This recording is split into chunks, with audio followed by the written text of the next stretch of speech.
Hello, hello, and welcome everyone to Overtime. I'm going to try to get just a confirmation from the live chat that we're going and everything's good. The Overtime interface failed. We're back. It permits us to operate sort of a greater amount of information to the screen faster. So if we can use it, I'd like to stick with it, and I think we have it repaired. So I do apologize also for the time being wrong. That was my fault. I had it set to 8, and it was supposed to be set to 9. Sincerest apologies. So where are we now? And Isandering will be joining us momentarily. He's updated his own system. All right, good. So he's on his way in, and we have a few other guests. We are looking to have Commander McMillan return and a few other officers. So with any luck, we'll have some more information for you. It's been a remarkable day and a profoundly sad one. On the flip side, there has been a lot of courage, and it's been remarkable. Ukraine seems to be defending itself far better than anyone had anticipated. There have been some losses. This is, we believe right now, just the expeditionary force that has entered. This is not the bulk of the main forces. They have not yet entered. They're just trying to get enough of a foothold and take down enough of the defenses that the main forces can come in with the fewest losses possible. However, there's been greater resistance, I think, than anyone anticipated. It's hard to imagine that Putin anticipated this. We don't know what his battle plan was, but it's been truly remarkable. We're going to talk about some of that. Anonymous has entered the fight and has begun attacks on on Russia's infrastructure, their cyber infrastructure, and now there have been DDoS attacks across Russia, and it appears that they are now suffering their own problems with their internal networks. So, yay, Anonymous. Dear Lord. We have a map here so we can just sort of cover what's going on, then we'll cover how we got here, and then we're going to cover some specifics. As you can see, this is roughly where we said where we had been last night. This map has just updated, but they have taken, it appears, at least one city, maybe two on the way. They've made it to the river, and what we've said is that they're going to go from here. They're going to go north and try to connect these two areas. Once they do, Crimea can easily supply expansion. They haven't actually gone into and taken the Donbass area, really, that at least I'm aware of. And there's things are changing rapidly. It's hard to tell what's accurate and what's not. We have this primary column that moved here. There's been some fighting for control. They've taken control of a number of bridges. They took control of an airport just outside of Kiev, and it looks like they have now lost control of a number of those bridges and Kiev. There is fighting for Kiev. There is now fighting for Odessa. We spoke before. Odessa is the most concerning because this is, now wait a minute, do I have that? I don't think that's Odessa right there. And I do believe Isandering is joining us, so let me get him in here. Yes, he is here. So, and we'll have to just do an extra sound check with him. Like I said, all the we're back. We haven't really tested with the overtime systems. It's a backup. So hopefully everything's okay. Isandering, can you hear me? And can I hear you? So okay, he's speaking and I cannot hear him. I have an idea as to how to fix that, so I'm gonna give this a shot here. That won't work. Cute. All right. So give me a second here to see if I can get Isandering in properly. I do apologize, everybody, and we do. Yeah, I'd very much like to get his input in on this. So.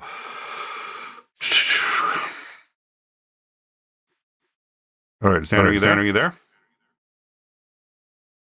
No, I managed to hear myself in a very nice echo, though. So I'm going to try one more. We just got to, like I said, this is a backup. This system hasn't, may not be completely integrated into Teams here. Let's give this a shot. I have,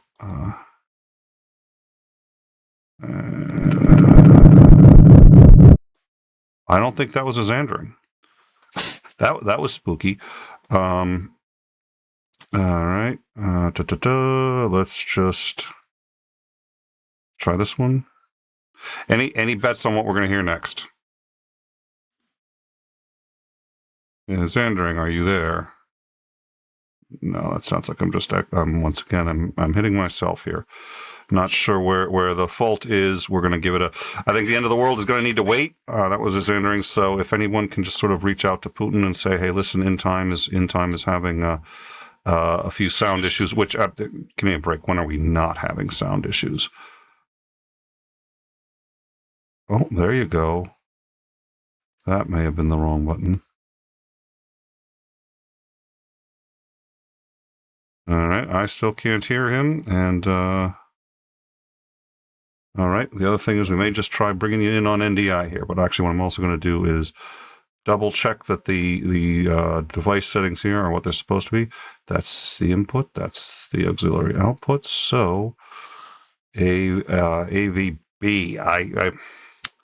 a lot of these things are named kind of the way scientists like to name things, which means a lot of numbers and letters in the names, and I have no idea what any of this means. So I'm going to try this one.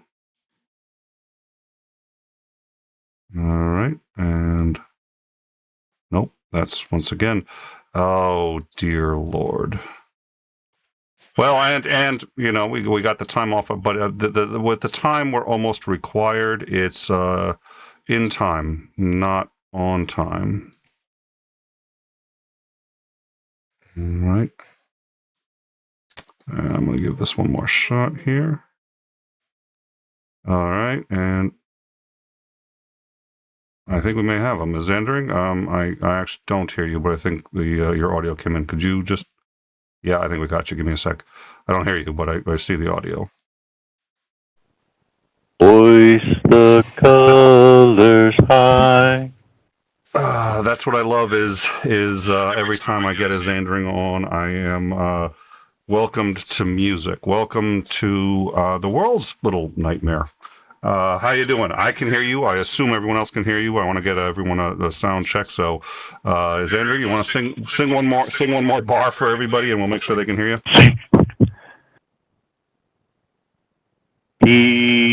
Oh, thieves and beggars, never shall we die. All right. Yeah. Xandering, what are your last words? Oh, you're muted. That's going to be in time. All right. Well, I can hear you. I'm going to assume they can. There's a possibility that bus isn't going to the right place, but at least it's back up. Again, I do apologize. There was a catastrophic failure of the overtime interface, and it is back up, but it's taking. And I managed to test most of the other systems, so we're going forward. I'm going to assume that everyone can hear you just fine. Let's go back to the map here. So Odessa is kind of the biggie. There's Odessa right here. This does not show any fighting at Odessa, but what we've heard is that there is in fact fighting at Odessa for control. We do know Odessa was on fire. If they're attempting to take Odessa, the only reason to do that is they're going to try to take the entire Ukraine. Right now, that's our belief, is that they are going for Ukraine, east to west, the entire country. Odessa is going to help them in that they either have to destroy Odessa so that attacks can't be launched from there, or take it so that they can use it for staging as they pass. Once they get past the river, and then actually once they meet up with Odessa, they will be able to stage all the way into Moldova. So Odessa is important for them if they plan on continuing. At this point, our assumption is that's why they're trying to take it. Information is somewhat inaccurate, by the way, I will add. We did inaccurately say that the government had fled to Poland. I'm trying to find the original source for that and figure out if that was my mistake or if that was a bad source. At this point, I don't know what the source is. I think it's possible that source or myself mistook either just the evacuation of the embassy to Poland and or other government officials. But at this point, we have footage of the president walking with the troops, and we are highly confident that they are in fact still in Ukraine, which is good. So, but the embassy, U.S. embassy, is Ukrainian. The The U.S. Embassy for Ukraine is in Poland right now. You can see all of this area is now considered to be under Russian control. This road is supplying them all the way up. Thank you, Titan. Yep, the backup was open. Thank you. So we have they have control all the way up to the river here. This is roughly what we anticipated happening and what we talked about yesterday.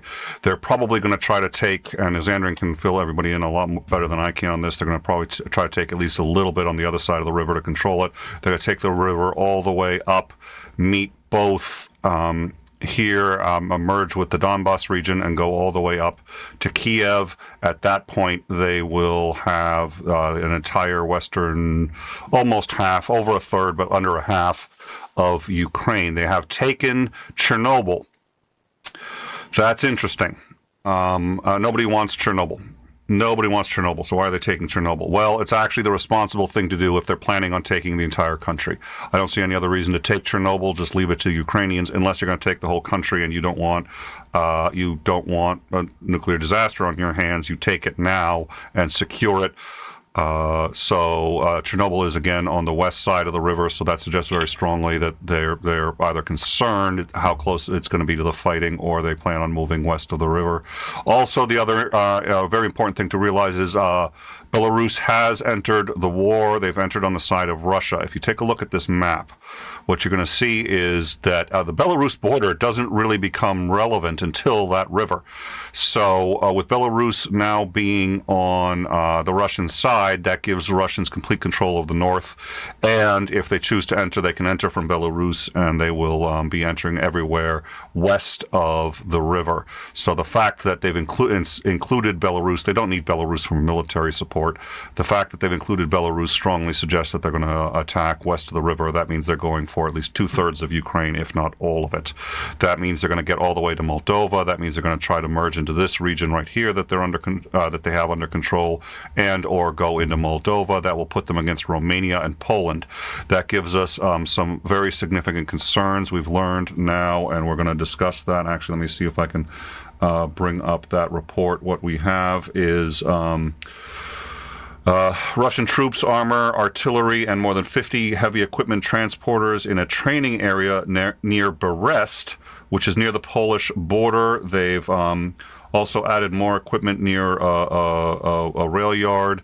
So what it appears that they're doing, and this is Brest, right here at the border with Poland. So the question is, why are they establishing troops, armor, and artillery there? There can really be only one of two reasons. Either they're going to head south, which again reinforces the fact that they're taking all of Ukraine. This is going to be then an attack basically along the entire western border heading south, or they are planning some kind of threatening act against Poland. Which would be obviously catastrophic. So, but we now have. It's not a confirmed report, but we do have what appears to be satellite imagery, and I think we're highly confident that they are staging in this area right here in Brest. In fact, actually, you can see on the map it does show.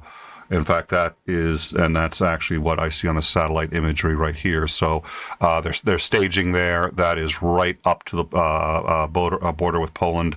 That's, in my view, really bordering on terrifying. They have Chernobyl. What we believe now is going on is that they have actually captured and are holding everybody who was working at Chernobyl hostage. There's also some reports, although I don't know how this could possibly be confirmed under the circumstances, that they are not following proper procedure and may in fact be spreading contaminated material or at risk of doing that.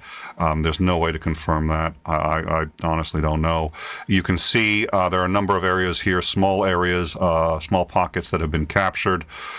We are also aware of just incredible resistance from Ukraine. The president of Ukraine appears to be saying remarkable things. Minimum, a number of them appear to be true. We can't confirm all of them. He's obviously incentivized to say that, oh my God, remarkable, incredible things are happening. But in some cases, they actually are. So we'll talk about what we know and what's been confirmed. We do have at this point confirmed that a number of Russian aircraft has been shot down. One military transport has crashed. Russia has not said why, but the implication is that it was successfully shot down. We do have some footage of a missile engaging a Russian airplane. I think I said Soviet. That's not what I meant to say. But we also, at this point, believe, I don't know that this map is displaying it, but it looks like Kiev is actually surrounded on three sides. There is a mass exodus from Kiev, at least 100,000 people trying to flee. All of the underground, the metro stations have been filled. The T is still running on time. Nobody's taking it. Nobody really has anywhere that they need to go, although I'd imagine you'd probably want to get out of Kiev. But the reports are that people are just camping out underground. And probably in one of the hardest things to that there's been protests in Russia. Most of these protests have been unsuccessful. The police literally, as one or two people attempt to start them, clamp down on the police. One of them was a grandmother who stood up and said that she was in Leningrad for the 900 days. And that is probably the worst siege in human history. It is when the Germans sieged Leningrad for 900 days. Most of the people who died of starvation. There are reports of eating anything they can find, including their own pets, and entire families starving to death as they tried to outlast the Germans, which had successfully cut Leningrad off, but were incapable of actually invading, and were just starving the entire city off the face of the planet. This was a grandmother who had successfully survived that and was now protesting the invasion.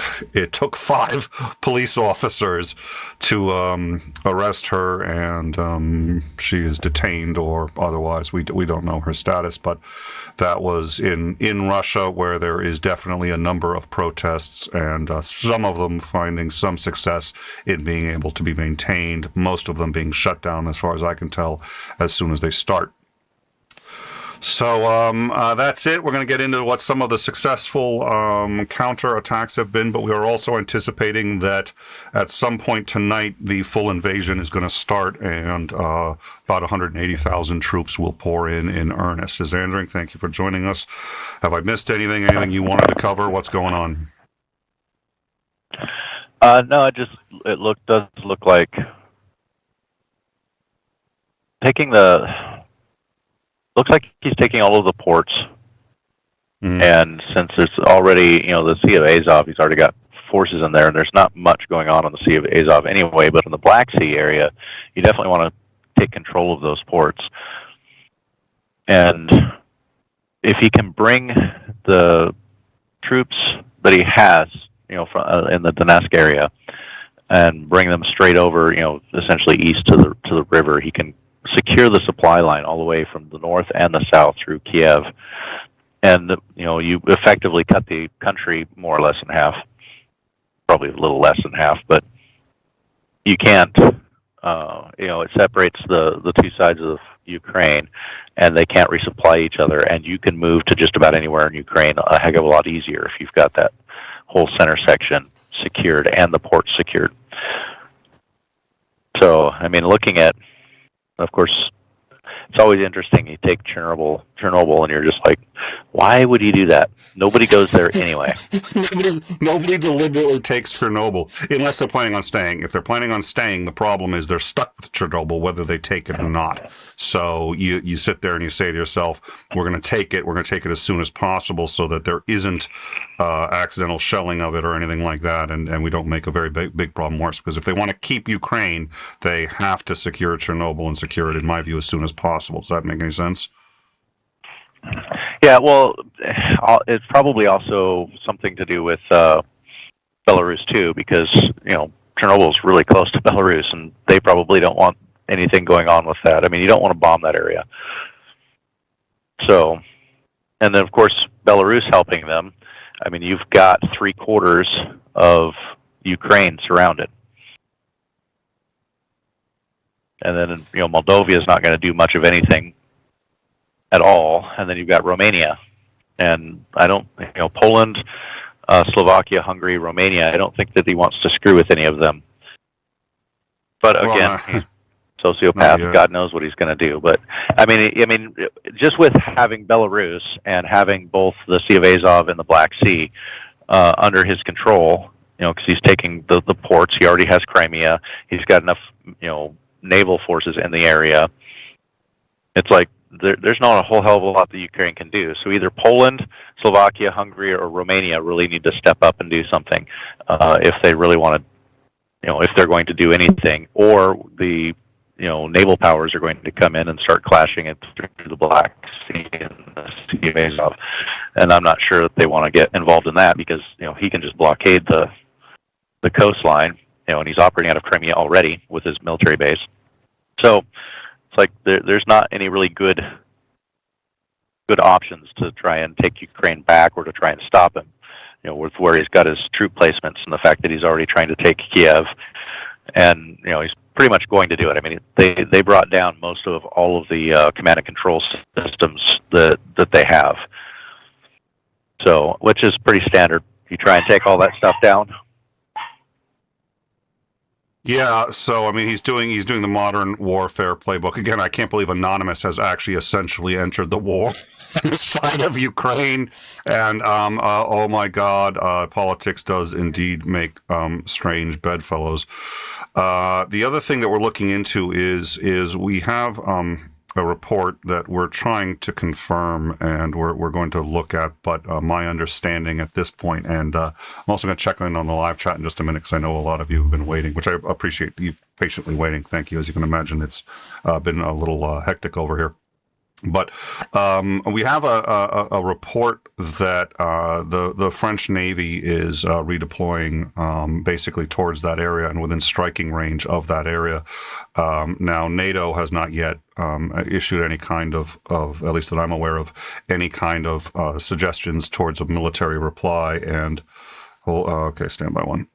All right. So, yeah, I'll get into that. Hold on a second. All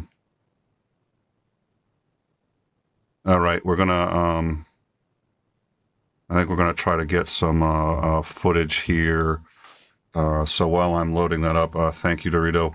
While I'm loading that up, what we're all right. This is Kiev, bottom right. Let me see if. No, are we? This is live footage.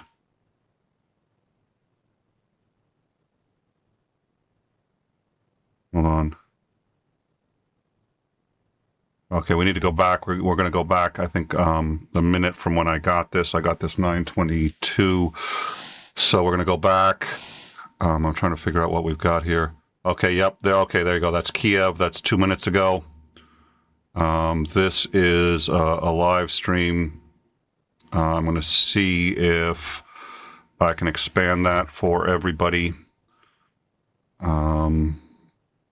Probably, let's see what we can do here. Yeah, so there's, let me see how far back I can go. Okay, that's about 5 minutes. We're going to let that run. I'm going to move that a bit more into the center here. That's the center screen. So these are all live cameras. We've gone back just a bit, and I'm going to try to move that camera because it's the bottom right, but it's been clipped. Where is it? It's right here. So what we're going to do here is try to move that. Yeah, there's no easy way to do that at this point. So I'm going to just drop that into an overlay. Thank you. Yeah, we're going to look into that, and then I'm going to finish that rundown because, again, some pretty remarkable things have been happening. But since it looks like we have, is it possible? Okay, yes, I can do that. Here we go. This is several. You can see there. That's I think all of these are Kiev, actually. Yeah, these are 4 separate streams from Kiev. And I think I probably went back a little too far. I'm going to try here to not miss it. I mean, it's clear. All right, I'll let that continue for a minute. Oh, yeah, I see what he's talking about. Well, it's not just that. All right, so these are live streams of Kiev. I mean, I think we're looking at a full invasion force coming in tonight, probably, I would assume, maybe about the same time earlier. And they'll be able yeah, there you go. You can see there's a shockwave of some kind to hit the camera. So that is at 20, so that's 6 minutes ago.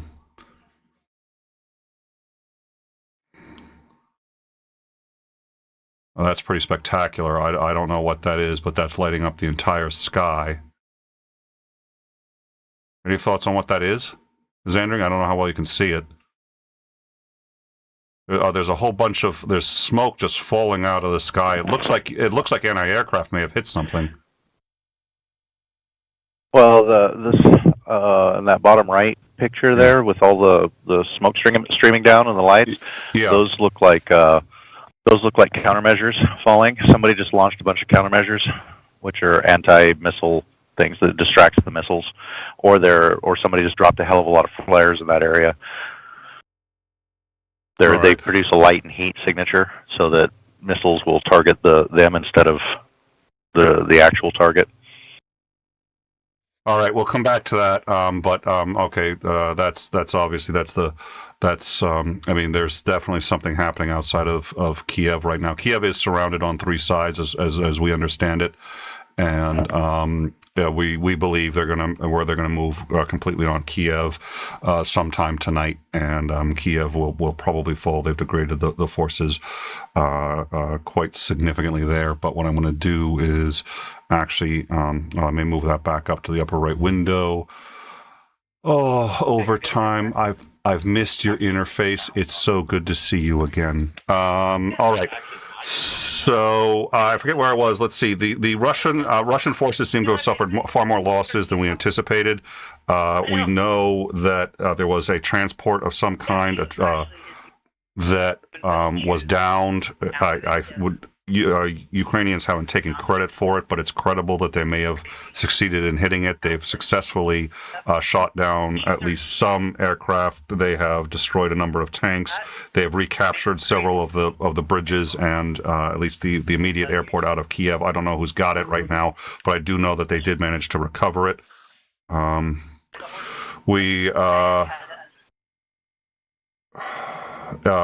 Russian shelling, it looks like, according to the Associated Press, has now literally just now struck a radioactive waste repository at Chernobyl, and increased radiation levels in the area have been reported. We don't know, but okay, we're going to keep an eye on that. But that is. Apparently, AP is reporting that a Russian shelling has hit radioactive waste repositories in Chernobyl. Presumably, that's why they tried to take Chernobyl quickly, was to prevent that kind of thing. We know the shelling has been intense. I believe the last that I saw, over 1,000 rockets have been fired. We have images of that. What you're seeing right now is some of the protests, and there have been protests at Russian embassy really around the world at this point. We do know, too, there was a report, and I'm very interested in this report. It comes from express.uk. I don't know. I know roughly of them. I don't know how credible they are. But what they are reporting, which is interesting, is that basically, let's see, because I want to find that particular. I've got a couple different reports, but one of the ones in particular, let's see. What they're claiming appears to be a Russian platoon. How many in a platoon? I honestly don't know the size of a platoon. I'd have to Google it again. We didn't use platoons, so I can never remember. I know brigades are bigger than platoons, but platoons are still fairly large. They're saying, and apparently they're saying this has been confirmed by the Russian ambassador, Oksana Markovia. Quote, we have confirmation from our chief commander, one of their platoons, the 74th Motorized Brigade, has surrendered entirely. This is a Russian platoon, not a Ukrainian one. The Ukrainians did surround it. They immediately surrendered and said, quote, they were, oh no, sorry, they didn't, this is not a quote. This is quoting the Russian ambassador, that, quote, they were noting that they were not told that they were brought to Ukraine explicitly to kill Ukrainians. They thought they were here for something else, ostensibly for the peacekeeping, and that they really did not want to fight Ukrainians, and so they surrendered. Rather than actually engage in combat. I mean, if that's true, that's one hell of a coup. We do know that they've also managed to destroy a number of tanks and planes. I don't have an exact number. We had a guesstimate. One column appears to have the original column coming in from Belarus that we were reporting on last night appears to have taken some serious casualties. We are going to show some elements of that. I think actually we've got one of those images here, so let me bring that up. What appears to be happening is the Ukrainian army appears to be allowing them to actually take some territory and essentially overrun them. And or not overrun them, but allow them to pass, and then ambushing them from behind. This, I believe, is that column coming in from the north heading south. It's taken serious casualties. There are reports of vehicles that have been abandoned. That's also, I believe, part of that column. Those are some of the they found abandoned vehicles. That's an abandoned Russian tank and something mechanized. This man here is describing seeing the Russian column coming in. This is again that column from the north that we reported on coming out of Belarus. The Z, I forget what the it symbolizes, but it's I think it's supposed to symbolize termination, the end in some way. And it's supposed to be like, we're going to kill you all, I think is my understanding. I'm sorry if I got that wrong. So you'll see Z painted on most of the Russian equipment. We also have a rather tragic story. Let me get into that actually, because I want to quote that one live. It's I think it was 17 soldiers on Snake Island. A Russian warship approached and demanded that they surrendered. They replied, go fuck yourselves, and all 17 of them were killed. So that's, I think, where we stand. So I am going to go see if I can sneak a peek at that live footage, but I think we are looking to get Commander McMillan back, and so I do want to reach out to him and see if he's available. I know we're looking to get a few other guests to discuss this. So, Isandring, if you want to just cover for me for a second, and I'm going to go see where everybody else is. I feel like I should be getting the. Feel like I should be bringing up the Family Guy singing barbershop trio or whatever it is that comes in when they need to fill up time in the show. Oh, they killed them? Oh, okay. I guess they're dead, so I can't bring them in. The interesting thing is, Ukraine doesn't have an insignificant military. So the smartest thing for them to do is to let Russia do whatever they're going to do and then come at them from behind, which is apparently exactly what they're doing. And then depending upon how much military force, say like NATO wants to expand, they can disrupt quite a lot of stuff by simply blocking the Black Sea and stopping Russia from being able to utilize the Sea of Azov or the Black Sea, and taking control of the coastline. Because that would seriously crimp the ability to move goods and services and logistics up and down the river and to be able to resupply. It wouldn't do them much good to take the river if they don't keep control of why did I just draw a complete blank on that stupid peninsula? Crimea. And Crimea is very susceptible, which is one of the reasons why I think Russia wanted it in the first place.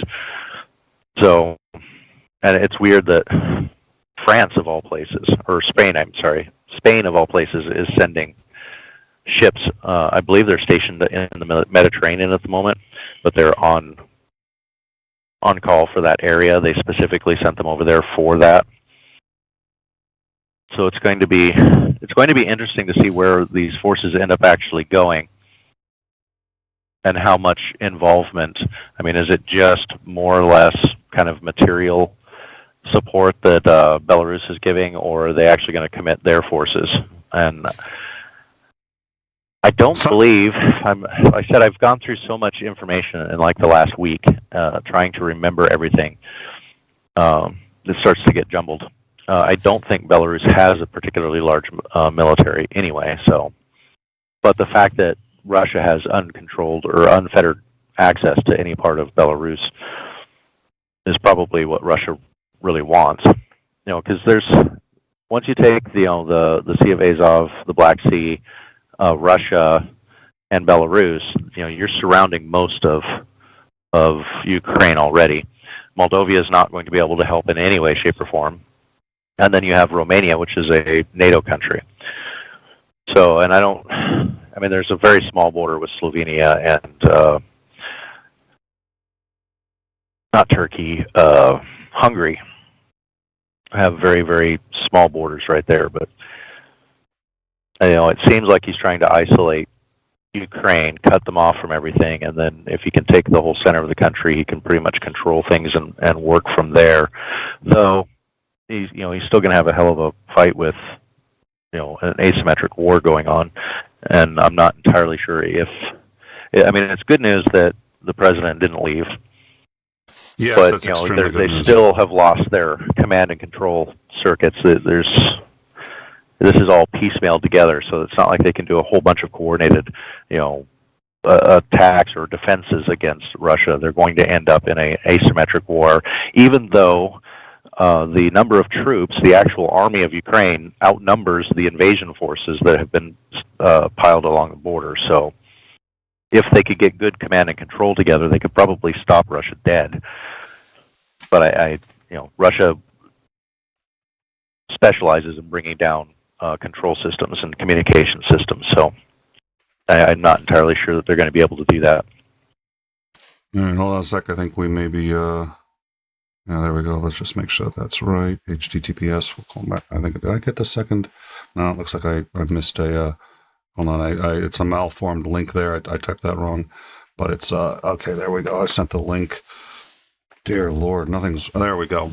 Marty, that's the link. Thank you. All right, so while we're working on that,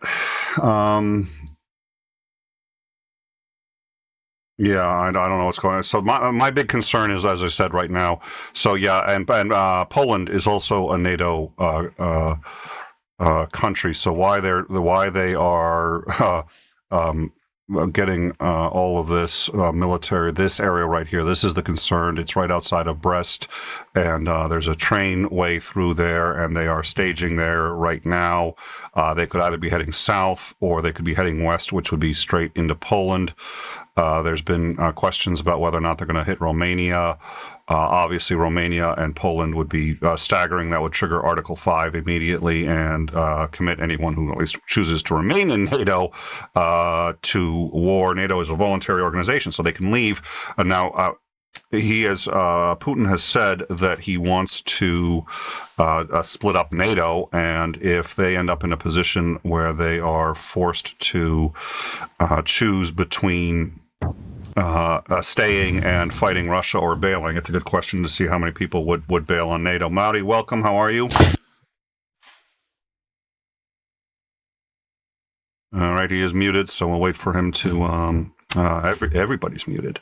I guess this is the first time I'm the only one who's not muted on In Time. That's staggering. That's a big thing. All right. So we have a couple of other reports of the losses on Russian side, but if these reports are accurate, and some of them are, the other one that's a little concerning is we have now, I believe, confirmed that Putin is deploying mobile crematoriums with the troops. Now, what they're doing there is a good question. Ostensibly, these crematoriums are to hide the number of losses that they are suffering as soldiers are killed. They're put into the crematoriums, and Putin doesn't have to account for his own losses per se to his people. We've talked before about how the Russian people are responding. It does appear like the disinformation campaign that he is engaging with his people is that this is in fact a peacekeeping mission, and that he's only going into Donbass. And what we've said before is he's going to later claim that, well, he had to take all of Ukraine because, well, they were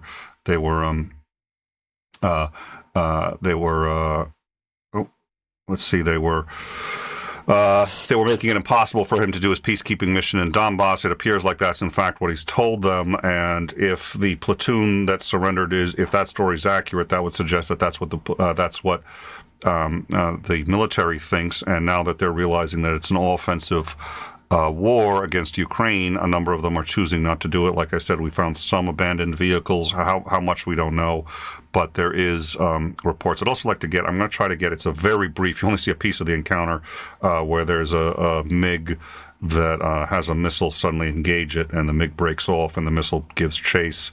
I think that was a pretty small one, so we'll take a look at that. But it's clear that there is at least some resistance. We also have the sanctions against Russia, against oligarchs, against everybody. Also, even it turns out, I think they're sanctioning members of the. I think it's those associated with the UN. What is it? The UN representative from Russia.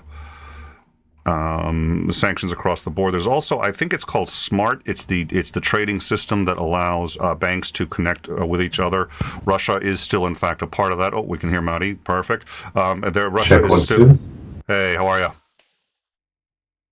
Oh, wait a second. I don't think that. Let me fix some things. I'll be right back. Take your time. See you in a sec. I think the war is going to wait, unfortunately. So they are now talking about disconnecting Russia from that system. That would actually make it impossible for Russian banks to communicate to any other banks in the Western world. That is sort of considered the nuclear option. I'm a little surprised that it's taken them this long to discuss it, but apparently it would immediately have a significant impact on U.S. banking for any number of reasons. Yeah, there you are. How are you? That sounds good, too. That's good. How are you, Marty? Not too loud. So the question I had was, I want you to unpack the whole sanctioning component, because there are arguments that Russia has prepared for it in such a way that it can withstand certain amount of sanctions. And then there are arguments that are like publicly and explicit, like on Fareed Zakaria this past Sunday. The representative for Russia pretty much said, like, yeah, we're banking on China to bail us out should there be sanctions applied to us. So, like, what's your take on that? I've heard. Or what information can you provide further on that? And if not, then just, obviously admit not, but. I've heard that they're counting on Russia, on China, and that they've said that China. The last I heard, the only thing they said was that they're economically they are in lockstep with Russia. So the last I heard, they haven't condemned or condoned this, but they've said that economically they consider Russia a close trading partner, and that's the last I heard about it. As Andrew may know more as to the specifics of the. What's been implemented for the sanctions, other than the SMART one, which is I think the sort of final sanction. Once they've done that, Russia is utterly cut off, and in a way that's actually very hard to unwind. I don't know much about the specific package. I do have it somewhere, and I'll get to it. I don't know what it is, Andring. Do you? Well, I'll throw it to his Andring, but I guess my main question still stands, like, how effective are the sanctions going to be, considering the rumors that Russia has been preparing for this to have their own infrastructure to protect themselves against it. And simultaneously, they have now China as a plan B, should their own infrastructure protecting them against the sanctions fails. I have an answer, but Yeah, they've had, to the second part. But Xander, yeah, Xander, why don't you take that, and I'll catch up on the Discord. There's been so many different sanctions levied against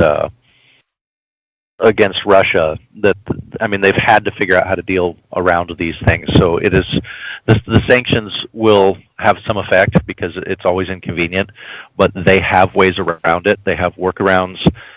China and Russia have worked together in the past, fairly recent past, to work on exchanging energy without going through essentially the U.S. dollar. They've kind of agreed upon their own prices to be able to buy and sell energy between each other, bypassing the standard method of exchanging into U.S. dollars from them purchasing oil and energy and other commodities in priced in U.S. dollars. So they've already been working to get around using the U.S. currency in any way and build their own kind of infrastructure for trade with their own currencies. So they're very buddy economically, and they've had to suffer enough sanctions that they've figured out ways around all of this. Now, if they completely shut them off from the rest of the banking world, that's an almost. I mean, it hurts us almost as much as it hurts them. And they do have the potential option if China actually is going to go all in with Russia. Russia has the ability to essentially launder through China, and then we would have to try and shut China off too. And I don't see that as even being a viable option. There's way too much business that's being done through China to just simply cut them off. I mean, we would crash everybody's economies. Wasn't that the argument against? Like, didn't Trump attempt to apply sanctions to China, or maybe it was China? And the argument against it was like, oh, well, China is savvy enough to have worked their system through other countries such that, like, the sanctions don't mean anything. They're like theater. They're political theater in a way that don't have any economic consequence. Yeah, they have minimal economic consequence. Because China's not stupid when it comes to those kinds of things. And you know why? Because they think in dynasties. Yes, they do. And the fact that they can do things like that because they have, a dictator-run country. So, it's like they can just decide they're going to do this kind of thing. Whereas most Western nations. Say again? Oh, I'm sorry.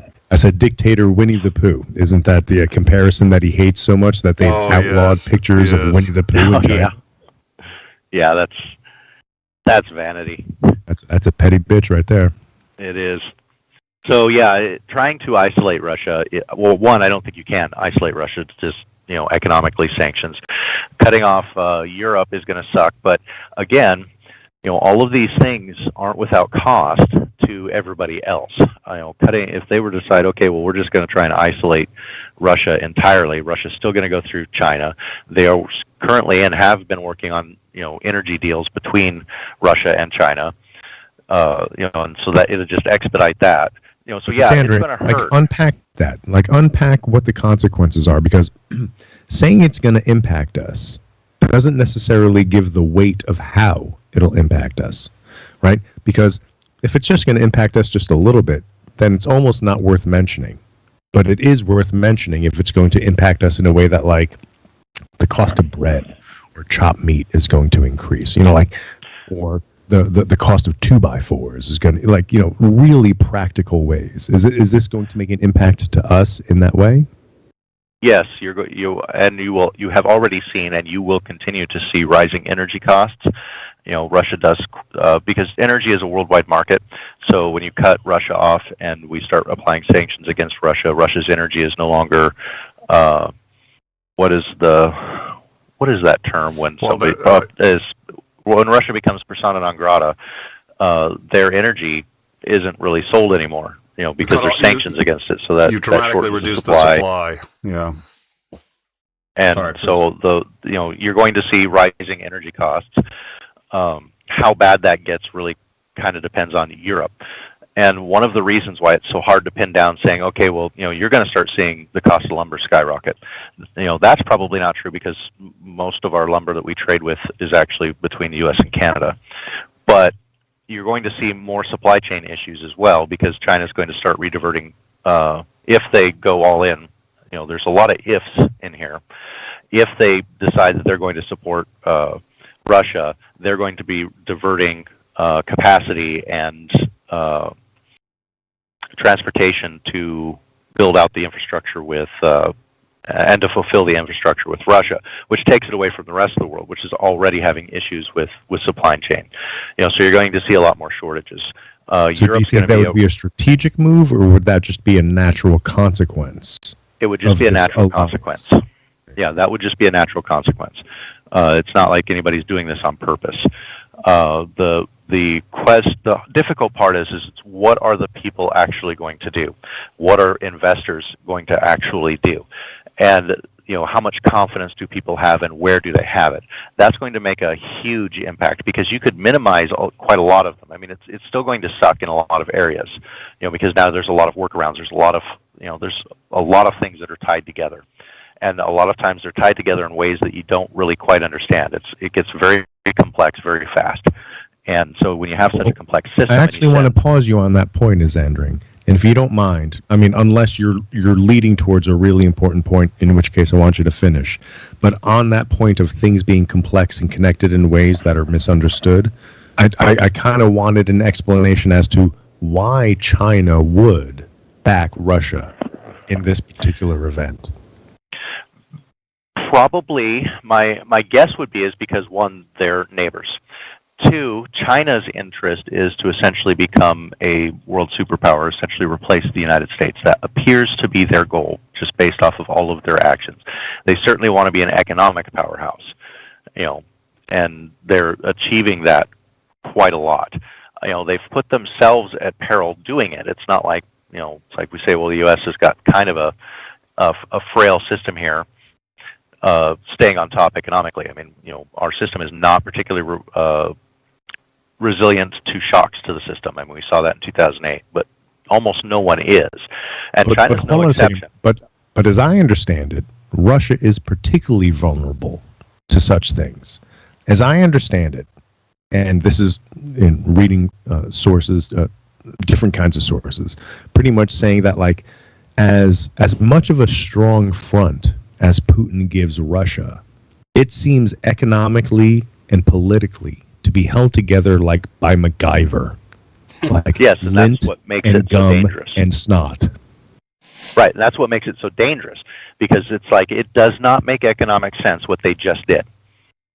If we want to say, well, what is going to lead to the best security of, say, Russia?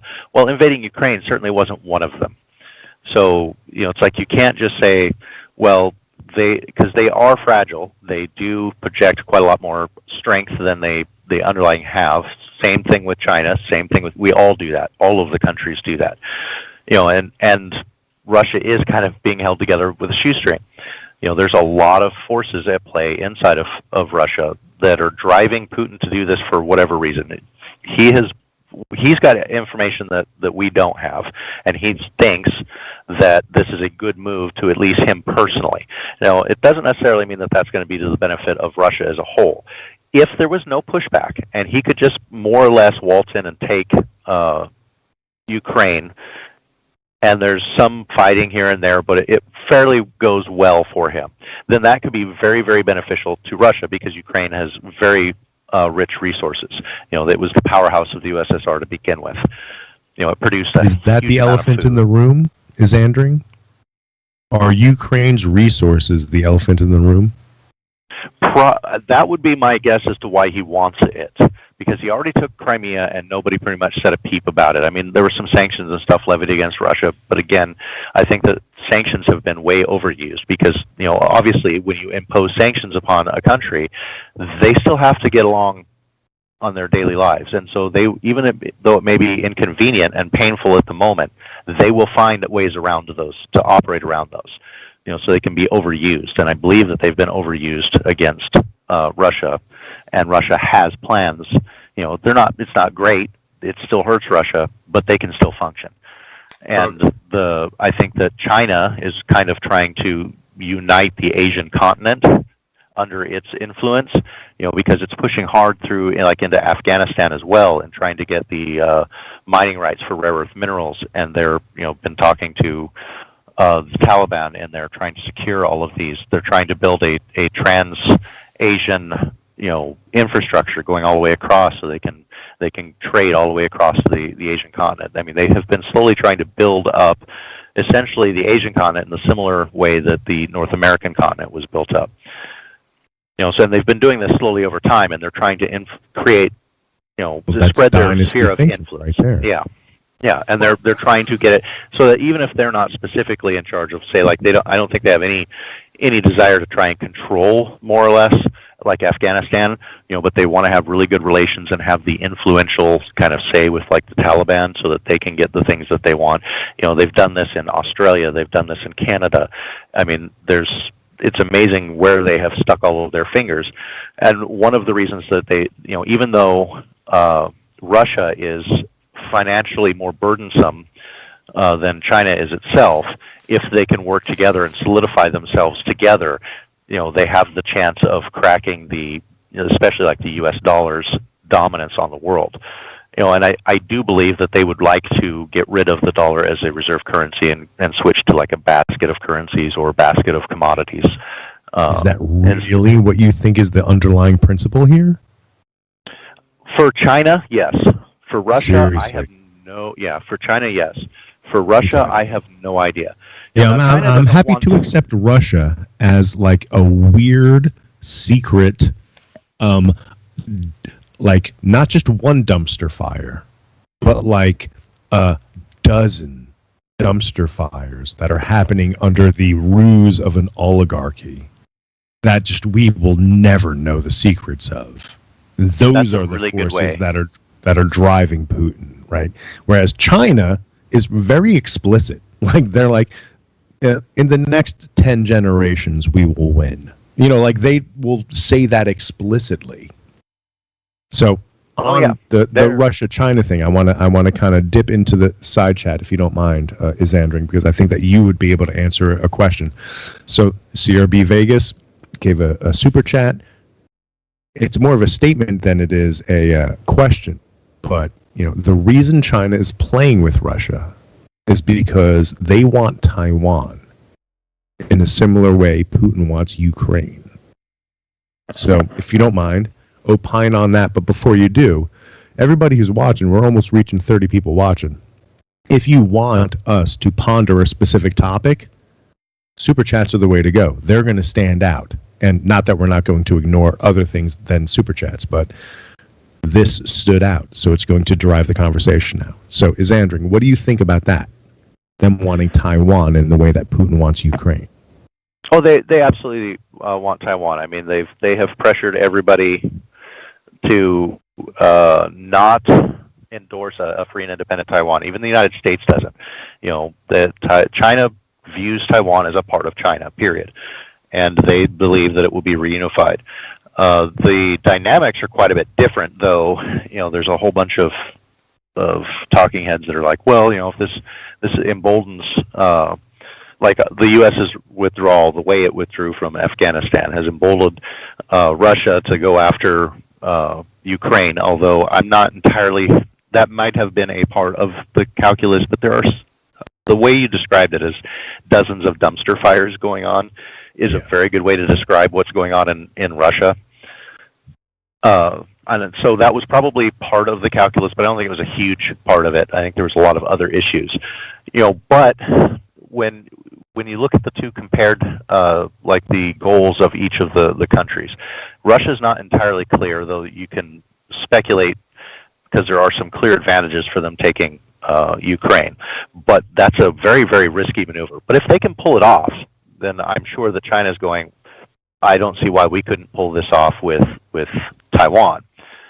But it's not quite the same because you're dealing with a lot of different actors, because now you're dealing with not only the U.S., and you're also dealing with Malaysia, you're dealing with the Philippines, you're dealing with New Zealand and Australia, plus South Korea and Japan.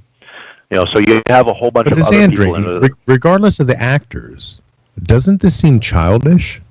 Doesn't this seem like the things that nations want are based on petty and trivial, like gesticulations of what the good old days used to be like. In the good old days, Ukraine was part of Russia and Taiwan was part of China.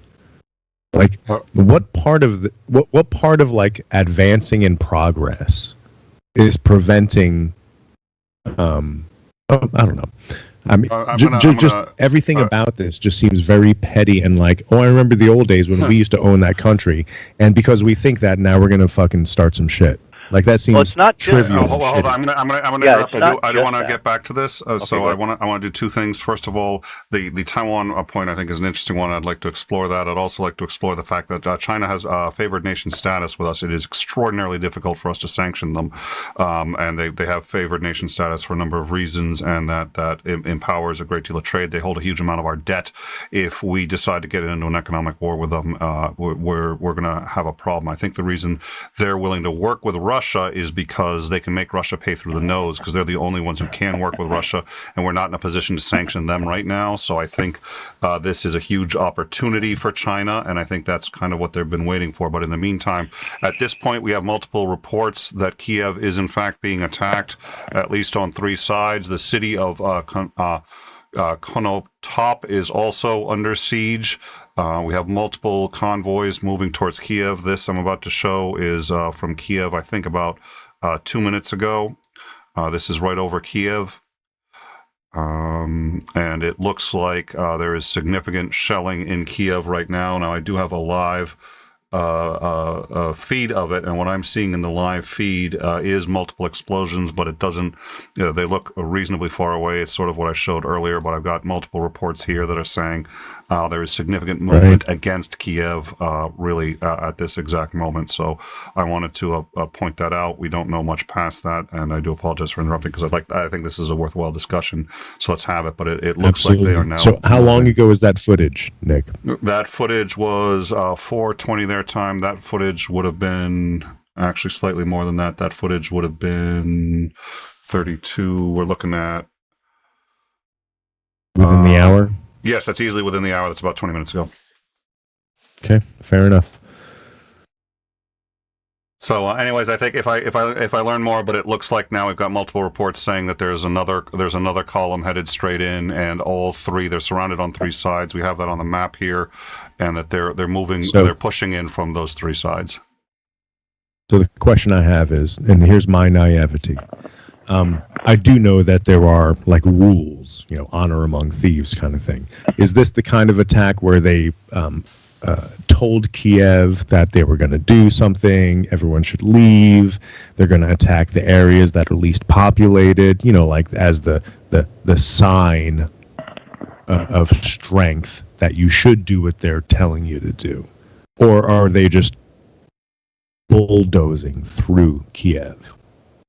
They haven't started bulldozing, but they will. I want to give that a short answer, then I do want to pass it off to Isandring. But what we know is, and this is important to hit, and I do want to occasionally forget this, but they issued preliminary orders to kill anybody who met a certain number of criteria. They are ostensibly going after Nazis. There is, in fact, one platoon that is, in fact, a Nazi platoon here. I don't know the history of that or how that happened, but it certainly does not represent the values of most of Ukrainians. And if I recall, in fact, the president is Jewish, but they're saying that they're going to exterminate anybody who has any number of certain sets of views, and anybody who appears that ethnically would be more loyal to Ukraine than to Russia. So we are looking at maybe some kind of language test, which is your first of the language of the two. We know that they're also going to be targeting LGBTQ, and that there have been instructions to literally just assassinate on site any number of people that fit a certain criteria. It looks like we're talking ethnic cleansing. We also know that in the Donbass area, they have been taking citizens and conscripting them to fight against their own government, which is a war crime. And they've been saying, well, we're the new government. You're gonna help us fight your own people. And so at this point, I'm sorry, what? That was part of Putin's speech the other night, wasn't it? Yeah. Like he's like, hey, Ukraine, if you want to communitize, like what was the phrase that he used? Decommunism, like if you want to rid It doesn't yourself of exist in English communism, that way. Yeah. do the whole thing and we'll help you. Yeah, that was. I think that was a It's a threat. weird ass fucking threat. No, that's a threat of we're going to commit genocide. And we're going to get rid of anybody who isn't a part of the program. He seems to be essentially promising war crimes, and he seems to have suggested. I mean, that seems to be the policy going forward that we're aware of with the military invading. So, to the best of my knowledge, they have received no warning. You have to remember too. Right before this started, he said he would be going in, but he would be going in only into Donbass because he recognized them as independent, and so it's a humanitarian mission. Obviously, that's not true. And within hours of him saying that, he went through through Crimea, which there's no easy way. In fact, there is no way to Donbass without going through Ukraine if you go through Crimea. So he's invading all of Ukraine. This has nothing to do with Donbass. So he's lied about everything. The declaration of war was recorded 2 days before it was aired. He's been planning this for some time, and with Belarus being involved, he's going for the entire country. So he's been lying about absolutely everything. He has not given them any warning that I'm aware of. They didn't even start evacuating until recently because the consensus was he's not really going to do this. And we saw interviews with civilians in the Donbass region who said, yeah, he's not, this is fake news. This isn't real. He's not actually going to come in.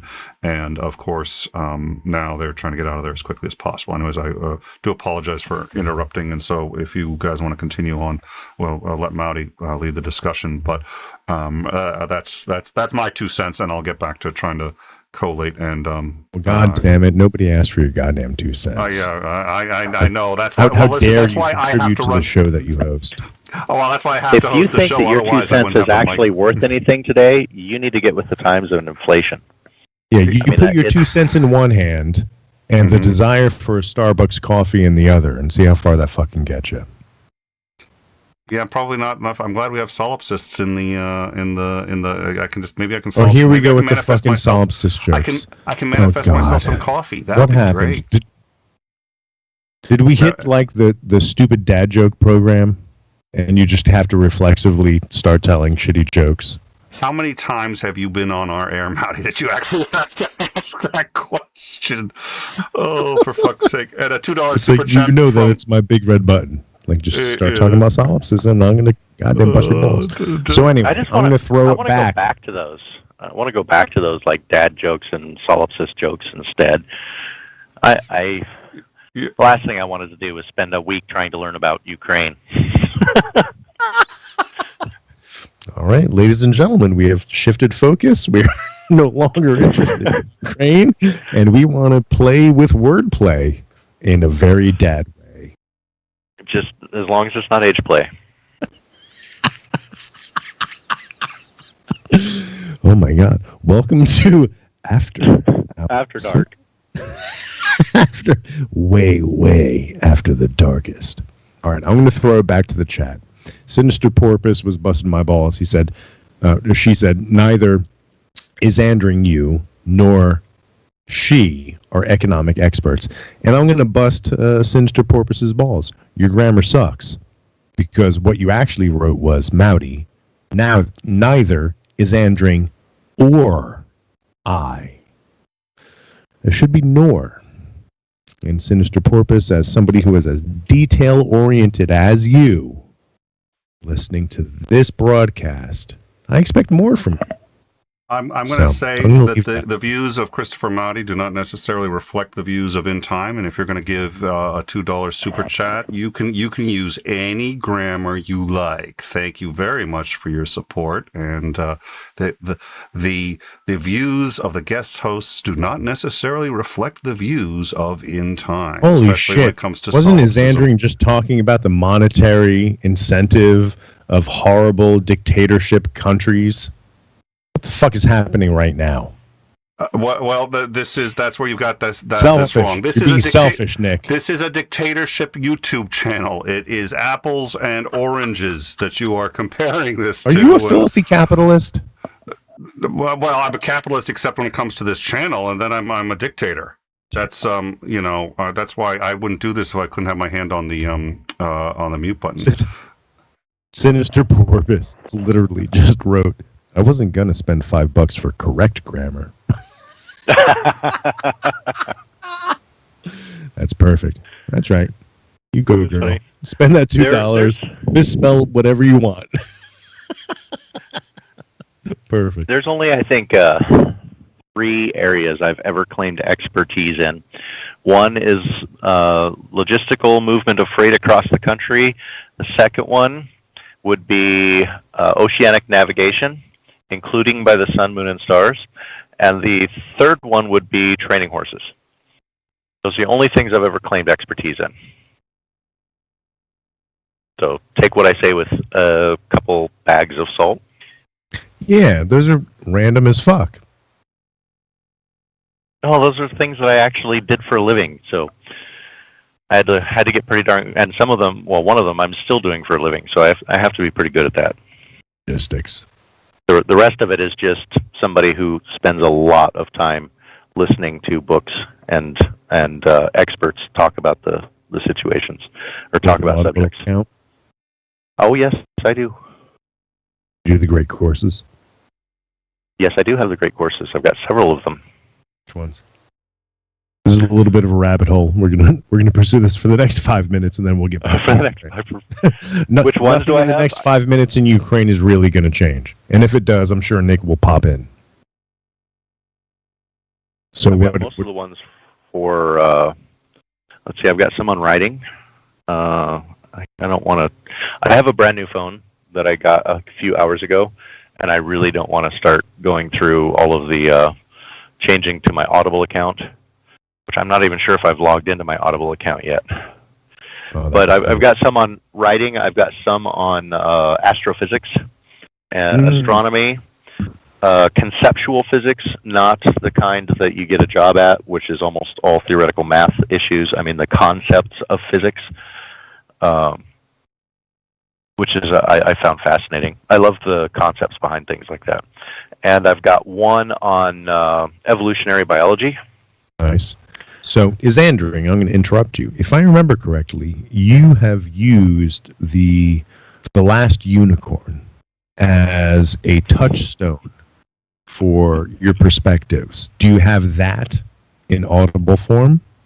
Yes, and I have it on VHS. I have it on DVD. I have. So hold on. Wait. So now you're branching into a completely different area. So let's focus on this for just a moment. We're going to get back into Ukraine, right? The book, The Last Unicorn, and the Audible version of that book are one component of The Last Unicorn canon, let's call it. The movie, the animated movie that was made based on The Last Unicorn, was made by Rankin and Bass being the same producers that made Rudolph the Red-Nosed Reindeer and Frosty the Snowman, all of those wonderful holiday hits that we're familiar with, and the animation in the eyes you can easily recognize, right? Yes. So those are two different canons. Well, let me rephrase that. Those are two different versions of the same canon because the animated version is so good and true to the book. It's want to know why that is? I think the author was a consultant, wasn't he? No. Peter S. Beagle wrote the screenplay, and he lifted 99.9% of all of the dialogue directly from his book.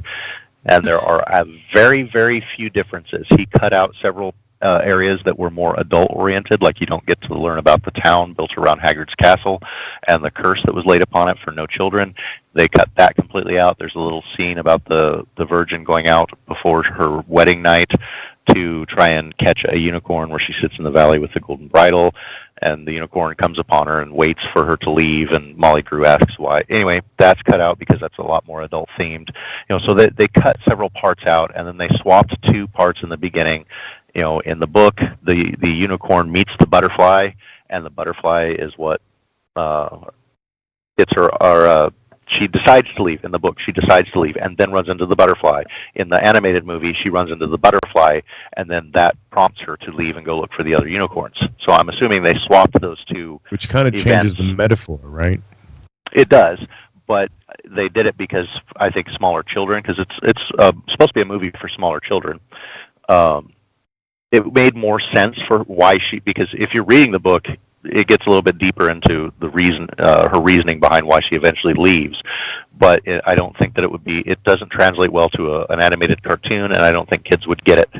So they swapped it because it would make more sense if she runs into the butterfly. The butterfly gives her the clue about the Red Bull, passed close behind them and covered their footprints. And so it gives her the clue and the impetus to go off on it. So it made a little bit more sense in the animated.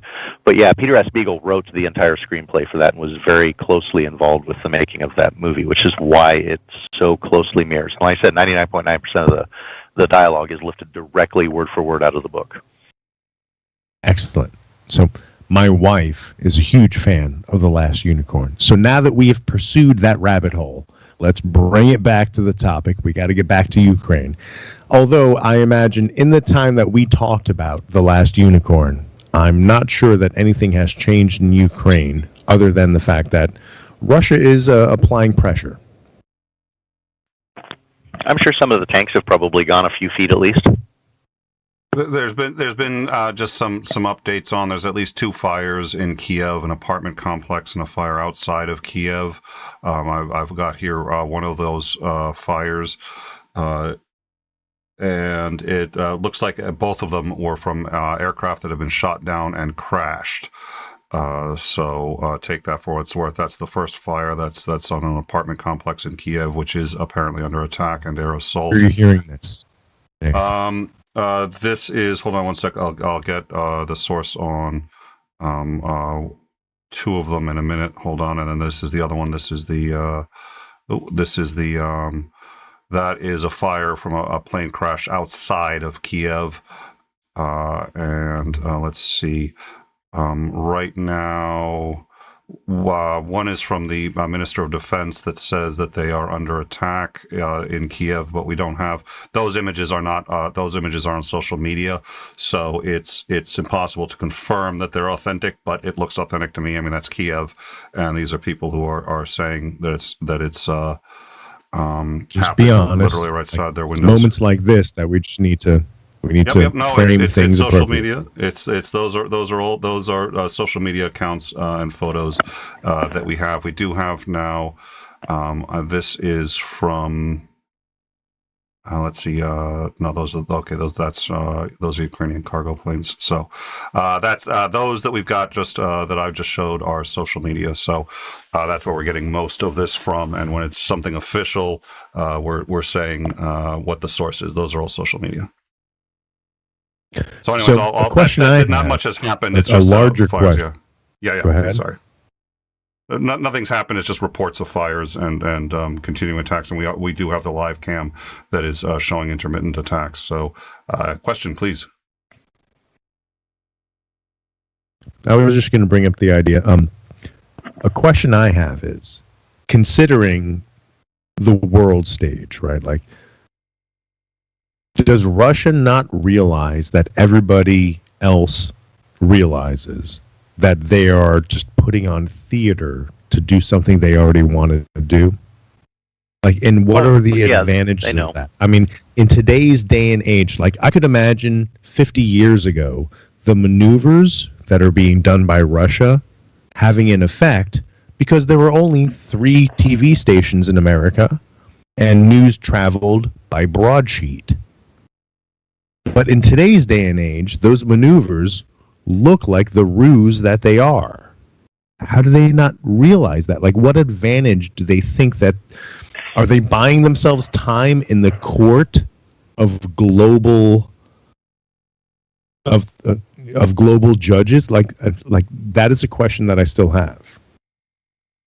I think a lot of what they're putting out there is to give them a kind of a plausible defense, or at least kind of like the plausible deniability. Nobody actually believes you, but trying to disprove not plausible. Them. That's my point, right? Well, it's like received wisdom is that this is the move that you do for plausible deniability, but it's no longer plausible because everybody can see behind the curtain now. Not everybody. They can't inside of Russia. The Russian people can kind of, because they have access to the internet that exceeds what Putin can stop. But what he can do is, nobody at Pravda is going to print the other side of this. They're going to print what he says. So if he says it and if he puts it out there, they can take that and say, this is exactly what's happening. This is so we're only hearing his side of the story, or they are inside Russia. So he's got enough. So if I'm understanding you right, the propaganda isn't to persuade the world that they're doing the right thing. It's to persuade their citizenry. Yes. And most likely, yes. He has a huge amount of control over what where does they that see. get them? Their citizenry is not going to be defending the nation. No, but if they decide, so right now his poll numbers are about as low as they've, and I forget what they were. Macmillan has them, but his poll numbers were in the high 60s, high 70s last I heard, which actually don't sound too bad. But the problem is there's kind of an Overton window on the polls. He can't outright lie about the polls, but he can make sure that.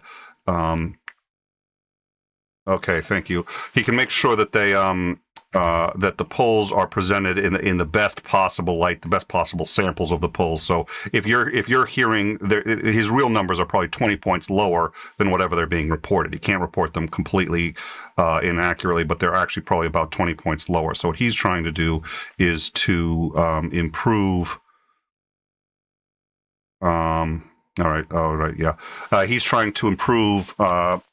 The perception of what he's doing, and that we can tell. And we had a Russian here we were speaking with briefly yesterday, and that we can tell the general consensus, although it has to be more than, there are protests, so there are some people who are not buying any of this, but there appear to be some people who are buying this. And if the story about the platoon that surrendered is in fact accurate, that platoon was reporting, hey, look, we were told this was humanitarian. We had no idea we were actually going to be fighting Ukrainians. So nobody in the media in Russia is going to say anything overtly negative about Putin.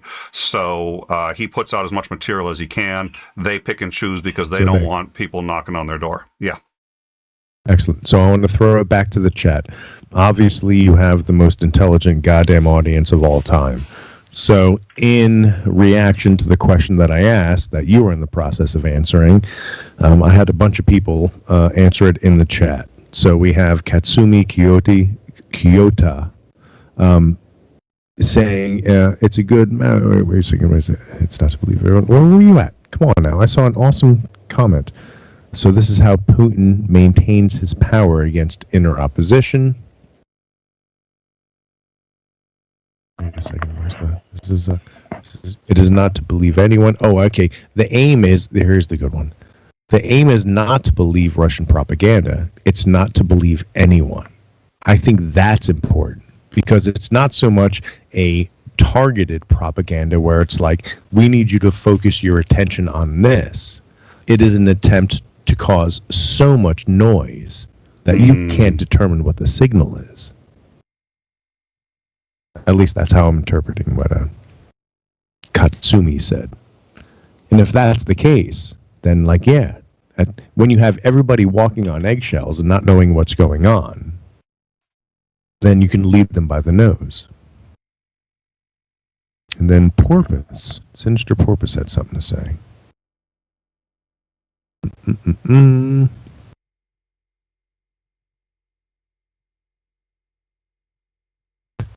Oh, well, Sinister Porpoise is talking about William Shatner, so you can leave that alone. Katsumi, are you the one we were speaking with yesterday? We were speaking yesterday об этом at the. Yeah, I think Katsumi's the one we were speaking with yesterday. I've spaced my memory retention at this point is reasonably low, but if that's accurate, thank you for coming back. And they're in Russia. They understand English obviously perfectly, but they're Russian, and we had a brief conversation. So. Thank you for coming back, and I think Marty too. If you want to take advantage of them, I mean, it's just one person in Russia right now, but they at least have the perspective of one person in Russia, which is nothing we have.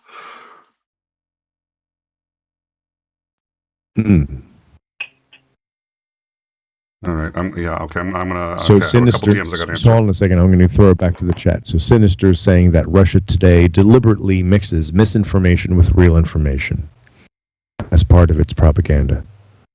Katsumi says no.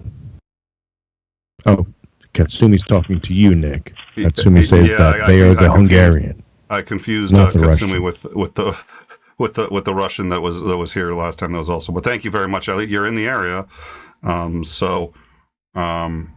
yeah. What I'm going to do is I'm probably going to do a rundown in a few minutes. So if you guys want to, because I think Nadi's bringing up some interesting points and getting the chat in. If you guys want to do that, I want to start a rundown, and I'm going to try to confirm and see exactly where we are on Kiev. We do have some live footage, and so I'll be back in a few minutes. So please be patient, and I'll kick it off to the both of you.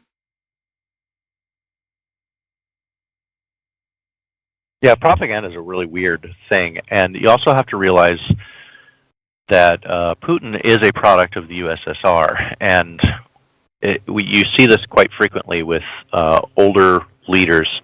Trump fell victim to this. Lots of leaders fall victim for this. It's like, look, this is work. Xandring, if you're going where I think you're going, this is super disappointing, because it essentially comes down to the frailty of individuals that are causing the cacophony of global networks and systems. And that's disappointing as fuck. If what you're going to tell me is that Putin is a product of yada, yada, yada, and he thinks X, Y, Z, and that is so removed from fucking reality that he's willing to put his nation up against other first world nations that have nuclear powers, then that seems like the most dangerous fucking pissing contest on the fucking island of misfit toys I've ever heard. Oh, it's definitely a dangerous pissing contest, but it's not just that. It's like wait a minute, how can he think that the rest of the world is going to buy a single thing that he's saying? And when you that was my point earlier. Right, which is when you see all of we see this with naval commanders as well, or at least I did notice this with naval commanders, is they tend to default to things that worked for them in the past, and they don't necessarily quite grasp that a lot of things have changed and have incorporated that. It's like, well, they have a playbook, they know this playbook has worked because they've done it, and that is what they know inside and out. And then, of course, lots and lots of things change, and especially the faster technology changes, the slower it seems people incorporated it and to change their whole playbook, especially because their playbook worked, because they used it, they know it works, and now you want to add a whole bunch of these new things into it, because you're like, well, wait, everything has pretty much changed. It's like, this isn't the world of 20 years ago. Right? Yeah, and so but you see that people have essentially their own little playbook of things that have worked very well for them. And when you look at the internal pressures of Russia, which are so convoluted, and it's like, you need to be essentially with Putin to kind of figure out what kind of pressures he's trying to deal with. And he has taken his playbook of things that have, reliably worked for him, which may not necessarily account for modern issues like Twitter, for example. You can see his attempts to shut down almost all communication out of Ukraine, and he's not successful. Xandring, with all due respect, we are watching the craziest fucking gunfire that Nick is showing right now while you're talking. Like, I am... my eyes are literally doing cartoon Tex Avery Bauga as you're saying what you're saying. This shit is crazy. Oh yeah, it's very crazy. Oh well, this thing that he's showing right now, that we're looking at inside, that isn't real. That is a simulation that's going around. That's not real at all. Is that right? Yeah, that's not even a real plane. They're showing what is it's a CIWS. I forget what they call it on land. Close-in weapon system. It's an anti-aircraft, it's an anti-missile weapon system to defend against incoming missiles. But that particular clip is not real world. That's not a real CIWS firing. That's not a real jet flying around either. there's a program out there where there's several of those out there. I've seen that particular one before. But I mean, it's kind of like a demonstration of what it would look like. Good on you for calling it out. Thank you so much. Yeah, so that one with the plane and the gun that's shooting at it with all the tracers, that's a CWIS. We call it a CWIS in the military or in the Navy. It's called something else when it's put on land, and I'm suddenly drawing a blank on what it's called. Looks like R2D2 with a big hard-on, and it's a 30 millimeter Gatling gun. And it shoots depleted uranium rounds. My apologies to the people in the chat. Like, I've never seen anything like that. Everyone in the chat is like, "Oh, that is old." Everybody's seen that. Yeah. Yeah. No. Yeah. Well, and I did. Yeah. He's got that right. But I got that just after he said it. I got that. So that's exactly. So thank you, Henry. All right. But what we have now, while we're playing in the center now, is, and actually now I'm one behind. That's purportedly. I think just outside of Kiev. So I'm going to go back to this, but sorry for the interruption, and please continue.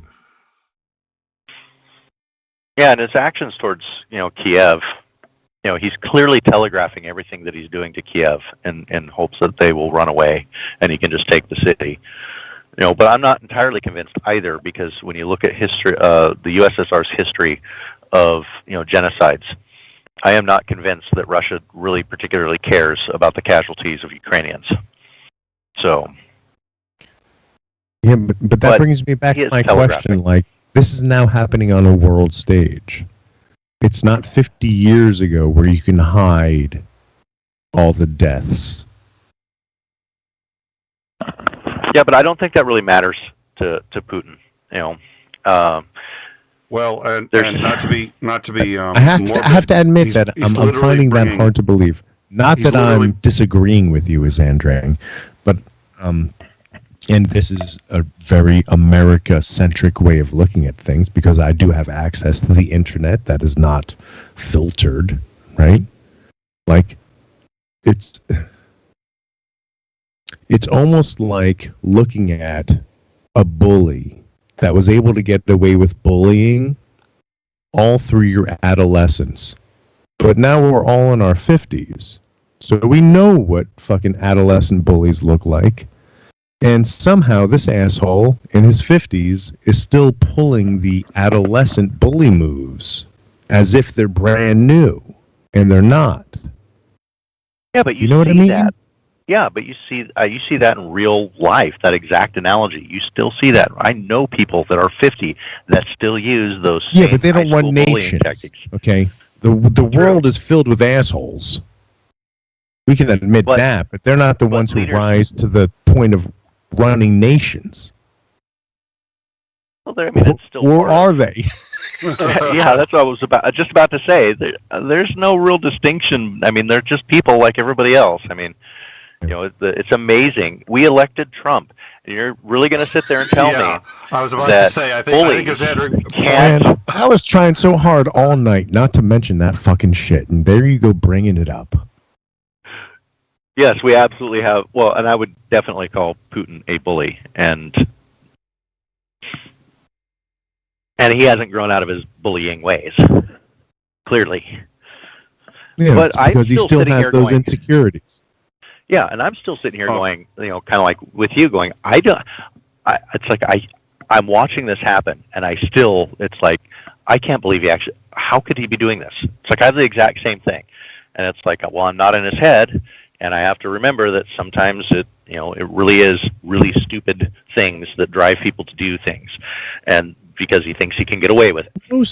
It's mostly stupid things.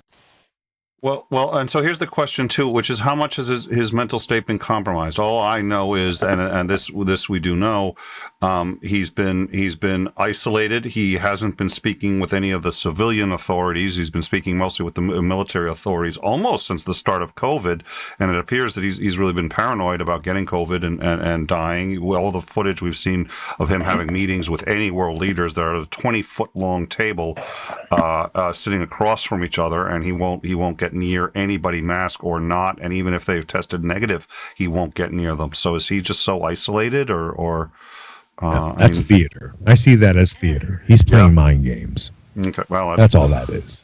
Well, and there was a point that he's an autocrat. I mean, we have to keep in mind. I keep bringing this up, and I think it's because it's worth it. It's not easy. I can't believe I'm going to say this on air. It's not easy, and I'm not saying this from experience. This is just you'll have to trust me on this.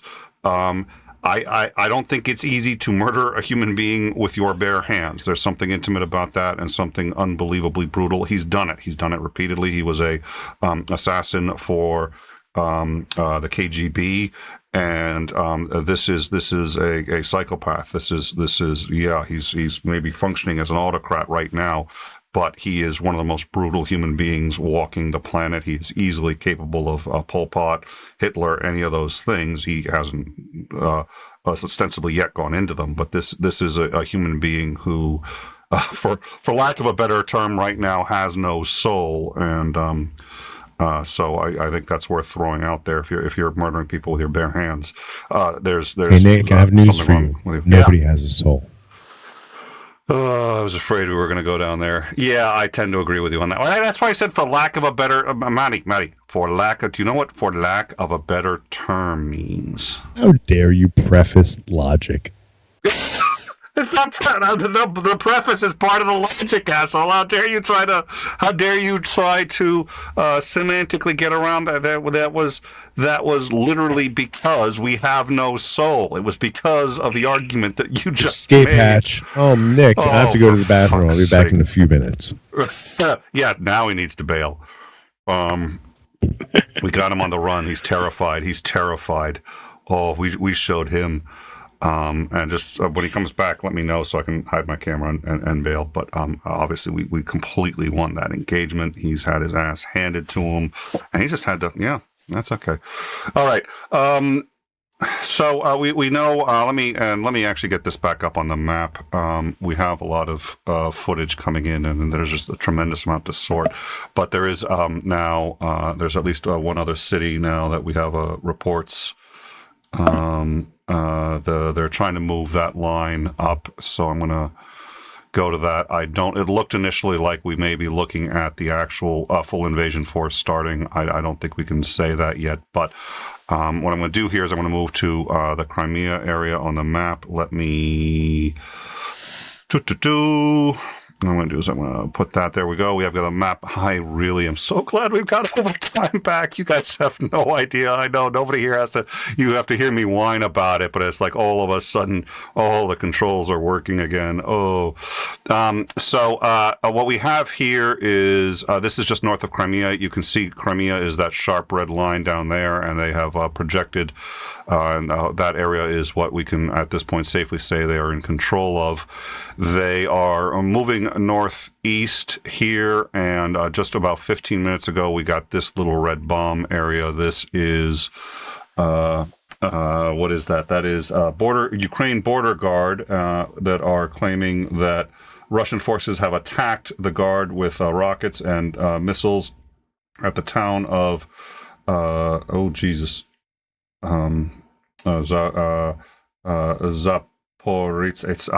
Oh my god, I hate it when they combine English and Russian. Anyways, so it looks like there's something going on there. This is one of the airports that it appears they're in control of, and another one, I assume they're civilian, that it appears they're not. But at any rate, what we're seeing is now it looks like they're trying to move this control zone up, and like I said, this is what we talked about. They're going to try to have it meet with the Donbass area, and then they're going to basically from there they'll be able to easily push all the way to the river, and they'll take all that. That is, we're getting.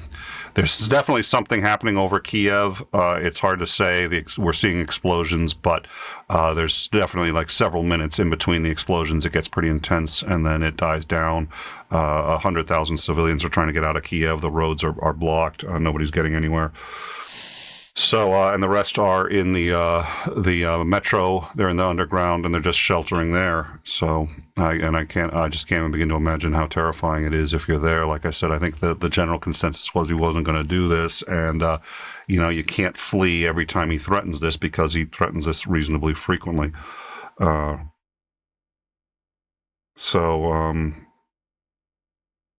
All right. Yeah. All right. So I don't know. Anyways, is Andrew any thoughts on what we're looking at here, or have you been able to, other than when you're just utterly destroying Maudi? I mean, you've obviously been destroying Maudi in this conversation, and he had to flee. So you've been preoccupied. But any thoughts? I don't think that it's necessarily that he had to flee. It was a tactical withdrawal to rearm. Exactly. And I don't think he has a headset, so he probably isn't hearing this conversation. I'm operating on that assumption. If he is hearing it, we may have to regroup and come up with a different approach. All right. Yeah, that has been kind of the consensus. In all of the different areas that I've ever been looking at, they've all said, yeah, you see some of that wild speculation. Oh, Russia's going to invade Ukraine, and then it's like calmer heads seem to come in and say, yeah, this doesn't make a lot of sense for him to actually do this. Just like Commander McMillan pointed out, it's like we, at least outside of Russia, it's like we all kind of go, this doesn't seem to be in his best interest to do this. So why would he do this? And so I've seen a lot of what I would consider to be more trustworthy analytical people that know a lot more about that region than even I do, have all kind of said, this doesn't really make a lot of sense for him to do it.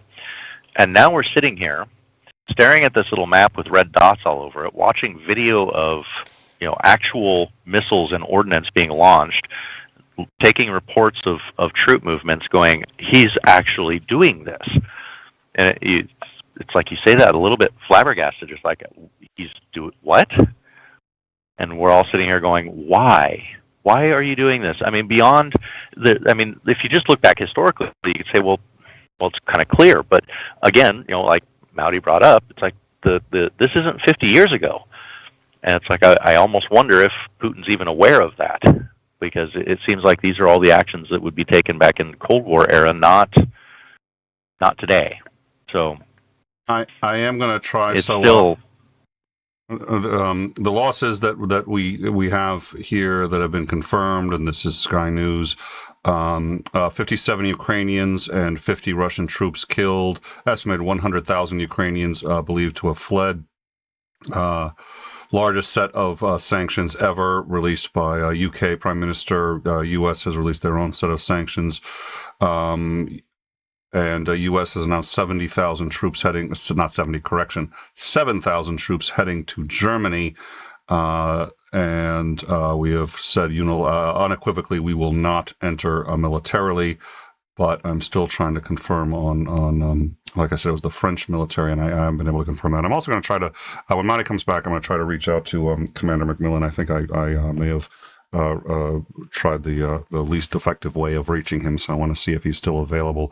I know we're looking to get a couple of people on here, so as soon as Maudi comes back, So Russia has said that they have destroyed 83 Ukrainian land-based targets, including at least 11 air bases, and have achieved their goals for Thursday.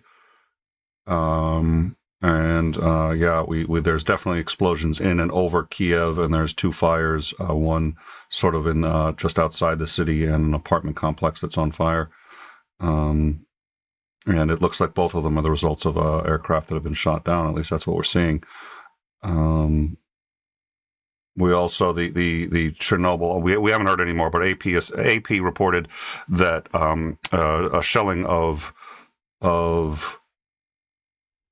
Chernobyl has struck a waste containment site, and that there is now elevated radiation levels in the area. We have no idea other than that, and we don't even know what that means.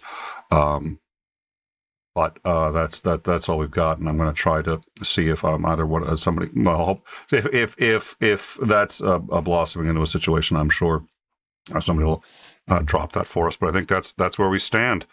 To me again, and this is speculation. Odessa.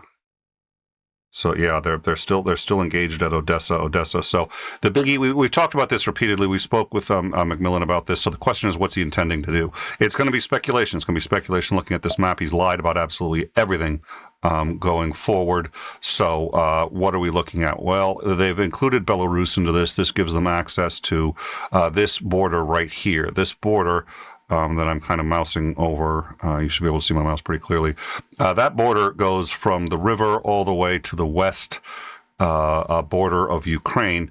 And if he controls that, he can easily bring troops in from the north. They have created a staging area here in Brest. You can see that a staging area. The other problem is that's really close to Poland, and I think everybody's really concerned about that now. I think if I recall correctly, satellites showed 50 mechanized and a bunch of troops and tanks in that area, but that can also head straight south. The only reason to go south from there is to start to secure the western border, which means he's going after the entire Ukraine. That's what it means. That's the only reason to. He's not going to stop at the river. If he's going to stop at the river, then that force is there to invade Poland. I mean, that's just one of the. There is some. You had asked earlier about whether or not there is some troops from Brest fighting at the border. I don't know if they're fighting any closer than that, but Ukraine troops did last night with the initial column that came in from. Jesus, now I've spaced the name. What's the name of the? What's the name of the country that just entered on the side of? We're literally just, Belarus. Belarus. Thank you. Belarus and Brest. I just got confused. So Belarus, the Belarusian forces have engaged at the border. Whether they've gone in past that, I don't know. But they've engaged on the Ukrainian side at the border, and there were elements in that column. That came in. We don't know the status of that, but so they're going to take. So it looks like they're going to take that border there, and in fact, they've already. So what we have here is they seem to have this area just outside of Lviv, and the fighting that is going on right here. Again, Odessa is going to be huge. If they succeed, and it looks like they're trying to take Odessa. That's what it looks like. Yesterday we had reports of paratroopers and amphibious troops landing there. The only reason to do that is to try to take it. And in fact, actually, now that I look at this map, well, no, they're still stopping at the river. So I'm curious if they're going to actually try to just.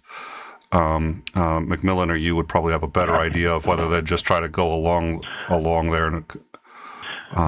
But if you look at it, they came up out of Crimea, and they came up along that river there, and then you can see that the southern part is stretching along the coast there. It almost looks like they're going to run the coast all the way around and meet up with their forces over and try and take control of the coastline. At least down in Moldavia. Well, if they get all the way down to Moldova, the only reason to do that is so that you can take the whole country. I mean, there's no point in going past the river unless you're planning on going past the river. Speaking of really, I mean, I guess you don't necessarily have to take the whole country to do that. I mean, if you were going to take the whole country, that is a step you would want to take. But they may also be interested in just completely isolating and cutting, or trying to isolate and cut off any reinforcements, any logistical support, any of that. Trying to isolate Ukraine. They may not be trying to take the whole country per se, but control all access to the country, which means you can kind of choke out the resistances, and they can gain control of it that way, because they really don't have enough troops in the area to just full-scale invade all of Ukraine and then just hold it completely militarily against hostile forces. They just don't have that number of troops there. So it looks to me like they're going for key areas to essentially control all of the area without having to secure it. All right, so not basic. Well, so maybe sort of that splitting the difference between the two. So they're still basically trying to capture the entire country, just not militarily. Then at that point, is that fair? I mean, yeah, they're going to take control of all of the important parts of it, and then they can direct where supply lines and things are going, and it allows them to operate with impunity pretty much into any area that they want to go to. But they're not just going to occupy the whole entire country, because they don't have the troops to do that. So, but like I said, if they wanted to try and control the whole country, these are kind of the steps you would expect to see being taken, and it's clear that he's moved beyond, well, we're just peacekeeping. There's no reason for him to be coming up out of Ukraine like that, moving across the Gulf. There's no reason to be attacking any of the ports. because all of the separatist areas are all in the very far east. So, and there would be no reason for him to take Kiev either. So, it looks, just from what he's doing, it does appear that he's trying to take control of essentially the borders and the key areas inside. And I would, like I said, I would suspect to start seeing as some of these troops go through, especially after they move into Kiev and actually secure it, to start securing the river. Why can I not? I can never remember the name of that dang river, because there's a lot of lakes and stuff. But that's a very vital waterway through Ukraine. And once they have that secured and kind of have locked down the borders, which is why Belarus's support is pretty important, because they do share a pretty big border there. They can kind of get things locked down, and they probably come up along the border of Moldova, because again, Moldova is not going to do anything. They're just going to sit there and say, "Please don't invade." Yep. Maudie, thank you so much. He has to bounce, but thank you so much for joining us. He has said once again, Isandering, you are the smartest dude in the room. And I'm going to try to be careful how I take that, because it's like right now the only two dudes in the room are you and I, so he can say that without, he's not in the fucking room when he's saying it. Well, but he's also, he's forgetting the fact that it's like you actually have a college degree and a fairly advanced one. God. I don't. Yeah, but you're I don't even have an associate's degree. That has nothing to do with intelligence, and you know it. All right. Well, but it's used as a proxy for intelligence. It is. It's a nice proxy for intelligence, and everybody is what is it? People are just really. I mean, I get the. Sometimes I've sat there. I will be honest, and oh dear Lord, yeah, there's a lot going on. I've honestly, you feel the tug. You hang out in academic circles, and you feel the tug to get a PhD, if for no other reason than to. So, Mr. Soutter, Dr. Soutter. Dr. Soutter, yeah. Let's remember the doctor. For no other reason than the credibility in academic circles, which we were talking about, is probably much higher than doctors deserve. But nonetheless, you do feel the pull, if for no other reason. I did want to say one other thing, and just to because I started with this and I want to bring this up. So Anonymous, the Anonymous Twitter account has posted and said the Anonymous Collective is officially in a cyber war against the Russian government. And they're taking credit for taking down the propaganda station RT News, and RT News is in fact down. So, whoa, the hostility. I gotta admit, I'm getting a little touch of a hostile vibe from Maudie. I'm glad he wasn't listening while he was when he first started taking leave, because that would have been really awkward. But. We'll move on. So anyways, I think I cut you off, Xander, because I wanted to. So that's Anonymous, and I mean, Anonymous is, believe it or not, actually contributing to this, which is really, I don't know what world we're living in anymore. Yeah. Yeah, I don't either. Like I said, I actually kind of agreed with Commander McMillan when he said that we don't see any particular good reasons to be doing this. Clearly, Putin does. But of course you have to realize that those good reasons could be entirely in his head. So, if you could, give me one second. And I feel sorry for my poor wife too, because she's like, "Do we get to watch anything else?" And I'm like, "Look, I'm not saying that this is going to be World War III, but if you wanted to start World War III, this is how you would begin." And she's like, "Well, if World War III is coming, I want to get the rest of my Star Trek in." Like, okay, go watch your Star Trek. I'll stop bugging you with, world-changing events. I'm the entertainment. Oh, you're the entertainment portion. Okay, she's the entertainment portion of our tour. I'll watch your Star Trek. I'll watch Ukraine.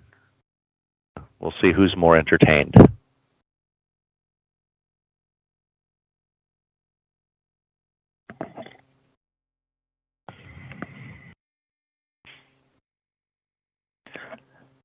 Video coming out is. I hate. This is always sounds horrible to say, but it's like I'm glad things are. So I'll be back in a second. I need you to so stand by. Is Andrew? Please keep going. I'll be back in a second. Okay.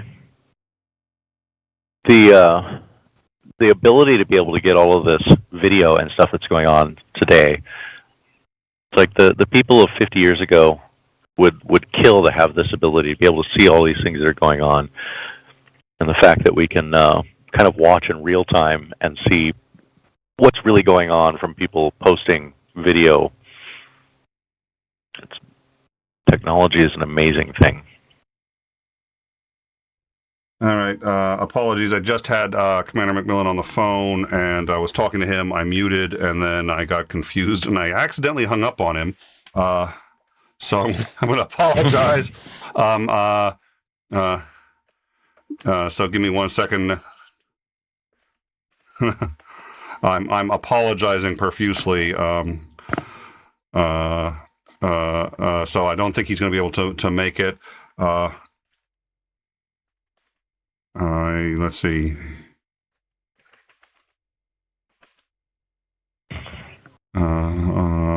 All right, good. All right. So, yeah, I was trying to get in touch with McMillan, and he was occupied, so he was not available anyway. And then I was juggling. I hate when you accidentally, I'm telling you, you keep showing that video that's playing right now, and where they zoom in on all the paratroopers coming in. Yeah. Every time that pops up, I keep going, but you told me Red Dawn was fake, and it was just Hollywood. Every time that pops up, that goes through my mind. It's like, okay, well, I guess I'm also one of those people that keeps telling some of those prepper types that are expecting the Ruskies to land at any moment. I keep telling them they need to pull their heads out of their asses and live in the 21st century too. Yeah, but how many of them are saying? How many of those preppers are now saying they're completely justified? All of them. Yeah. Yep. Well, and of course, because I follow several people in the prepper community as well, because I think that's an interesting segment to keep an eye on and see what's coming out of that area. And and the fact that I don't think that it's a bad idea to be prepared for catastrophic things that may be coming in the future. I mean, I was a Boy Scout. Motto of the Boy Scouts is be prepared. So I don't think that the idea of being prepared for disasters, being prepared for long-term emergencies is a bad thing. I think everybody should be. But some of them take it way creepily far. I mean, just watch Doomsday Preppers, and I swear they sampled the craziest end of that pool of preppers to get that show. But those people are still out there. And they're all going, it's World War III, and the United States is going to do something, and then Russia's going to start cyber attacking and doing denial of service cyber attacks against the states, and you're going to start seeing cities go dark. And I'm like, I'm very hesitant to get on board with you with that. But of course, I was also hesitant to believe you when you said, "Oh, Russia's totally taken over Ukraine." Yeah, we got that one wrong. And by we, I mean sane people. As we're talking about that, we need to do a show on the prepper community. All right, I think what I'm going to do is I'm probably going to start with a rundown in a few minutes. Bregwin, apparently Russia has been spreading rumors that the Polish border is closed. I'm curious. I've been getting conflicting reports about what they're saying about Poland and why. The thinking appears to be that they want to overload Poland. I mean, Poland can't handle a huge influx of refugees. We are prepared for that. We're sending resources into Poland. We're sending resources into Romania. But having said that, there's at least 100,000 people on the move at this point that want to get out of there. I will say too, they're under martial law, and the president has declared it illegal for any male between the ages of 18 and 60 to leave the country. It's conscription. We talked about conscription earlier. There's two kinds of conscription. There's when your country conscripts you or drafts you to fight in defense of the country, which is normally considered legit. And there's when the occupying force or the attackers conscript you to join their side and attack your own country, which is a war crime. And we've had significant reports of that coming out of the Donbass area.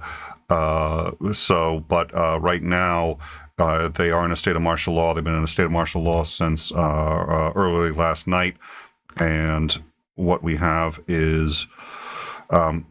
Oh well, thank you. And so what we have is they're trying to make as much military or as strong a military as they can. We have some footage, and I'll probably try to get that up in a minute, of large numbers of people, at least purportedly large numbers of people. We can see people signing up to join the militia, and we do know that they've been training in what is it? They've been training to fight essentially an insurgency. So yeah, I don't. It's we're getting so much information so rapidly and trying to collate it and figure out what's really going on. I am looking right now. I've got 2 live cameras over Kiev, and it seems reasonably quiet.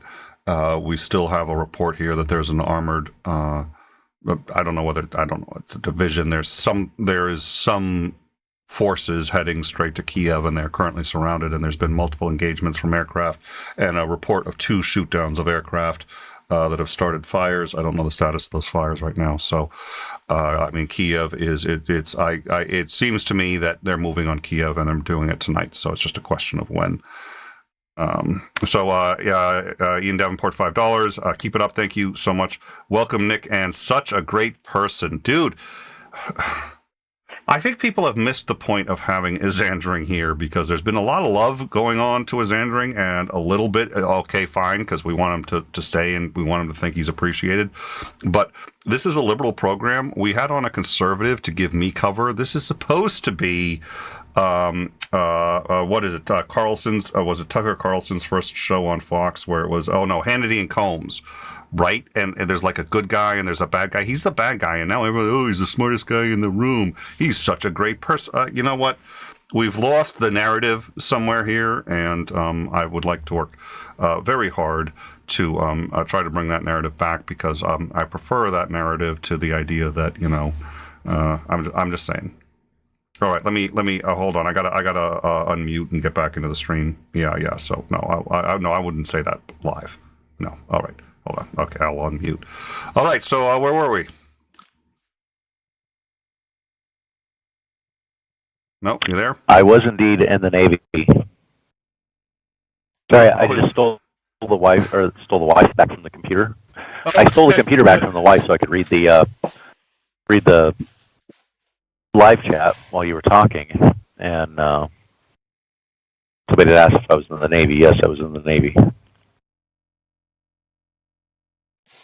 All right. So what I'm going to do, thank you very much, Ian, for your support. We really appreciate it. That's awfully good of you, and we're doing our best, obviously. And we've made a couple of mistakes. We're going to continue to make mistakes, but I think overall we're getting far more right than wrong.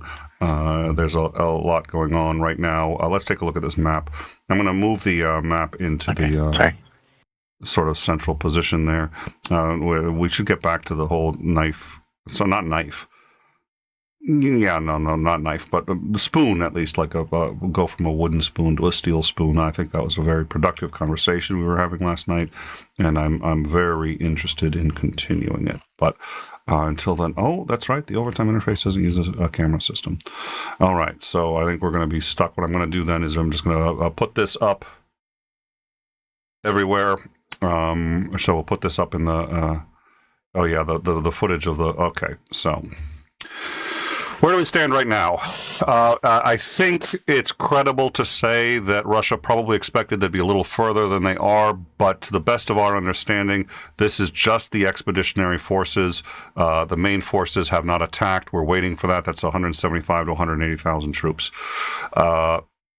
They have already sort of taken this area. The strategy that Ukraine appears to be using is waiting until they pass, until the Russian forces pass the Ukraine forces that have been either hiding or out of sight. However, they're doing it, and then they strike from behind, which is essentially the insurgency or guerrilla tactics, and that seems to have had more efficacy than anyone anticipated.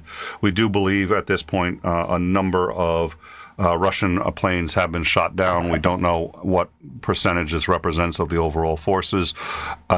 We also have a couple of fires over in Kiev from what appears to be 2 shoot-downs. This is the Donbass region. They don't appear to have officially entered it. The columns that we saw earlier are outside, but are prepared to move in, apparently. This appears to be the 2 staging areas. We talked about 2 columns coming up, and I believe we have 1 column there and the other one there, and they're prepared to go in, but they haven't yet. The column from Crimea crossed last night. They've secured this road. They've secured at least 2 cities in this area. And there's 1 airport that's been changing hands, and a couple of bridges, and at least 1 or 2 bridges that have now been detonated and destroyed. It looks like, so these are the airports. These are all, I think, small airports. There's an air base north here, which appears to have been hit quite heavily. We had some footage of that. Knifey spoony. Yeah. I think Xandrian gets the spoon and his wife gets the knife, but I'm just, that's my vote. And then what we have here is, okay, no, that's not, okay. This appears like, I actually haven't heard anything about this, but, or maybe I have and we haven't, what is that? That's Krakiv, I think is what that is. So this is the always, I get really confused when I'm trying to, because I can read Russian, and the problem is many of the letters in Russian are identical to English, but they make very, very different sounds. So a P in Russian makes what we would call an R sound. So if I'm reading something that is written in English, but it's supposed to be, but it's a Russian word, I start to get confused because my brain's confusing that I'm reading a Russian word in English, and I start trying to make the Russian sounds with the English alphabet, and then I see these letters that don't belong there because they don't have every letter we do. They don't have a J, for example. They can make the sound, but they don't actually have it. So that's Kharkiv right there, and so trying to read that in English really confuses my brain, and it shuts down. I can't read them. Anyways, but when it's in Russian, I can read it reasonably slowly. It's been a while since I've actually I haven't read a book in Russian in since high school, so I'm a little slow. I'm getting back up to speed. At any rate. I don't know what we have for forces here. We do know that there was, and we saw and reported on a column coming in from Belarus, which did appear to have at least a few Belarus fighters, but I don't know if they went any further than the border. There's been fighting there. But and it was basically headed towards Kiev. Kiev appears to be essentially surrounded. It looks like the Russians control whatever. What is this? Russia, Polaroid. I don't know what the heck that means. That's a name, I guess. So they appear to control this area. They have this air base. Is listed as under control. Last I heard, the air base was assaulted and all but destroyed. But if they have that under control and if they're landing there, that's obviously a huge problem. And they control. Now, this is the airport that I think has flipped several times, so there does appear to be fighting at that airport. And they control areas here, and there seems to be air attacks in Kiev, which is right here. The Kiev International Airport, I think, was. There were paratroopers. There were reports early on of paratroopers landing there. I don't see any. I don't know where we stand with that. Maybe that was either erroneous or maybe they've been repelled. I don't know. But they are essentially surrounded on. They certainly on the north. Now, what Macmillan told us yesterday was it's basically an hour from the border here to Kiev. It's going to go slower because they're running a column, but they. Basically, his estimate was that it would take 2 to 4 hours to take Kiev once they initially start, and it depends on how you define take Kiev. I mean, obviously, they're going to have to fight against an insurgency there, but they can cut it off, and they basically have control of Kiev. He said within 2 to 4 hours, and they are hitting it from the air. So, and then there's a question. They are also yes. apparently moving slower too. ostensibly to allow the evacuation of, so they can move in and they don't have quite as much to worry about when they go in. So it does appear that they're not moving against Kiev as quickly. They're giving them enough opportunity for people to flee. So, they're not. Well, it doesn't appear that they're going straight at it. They are taking their time.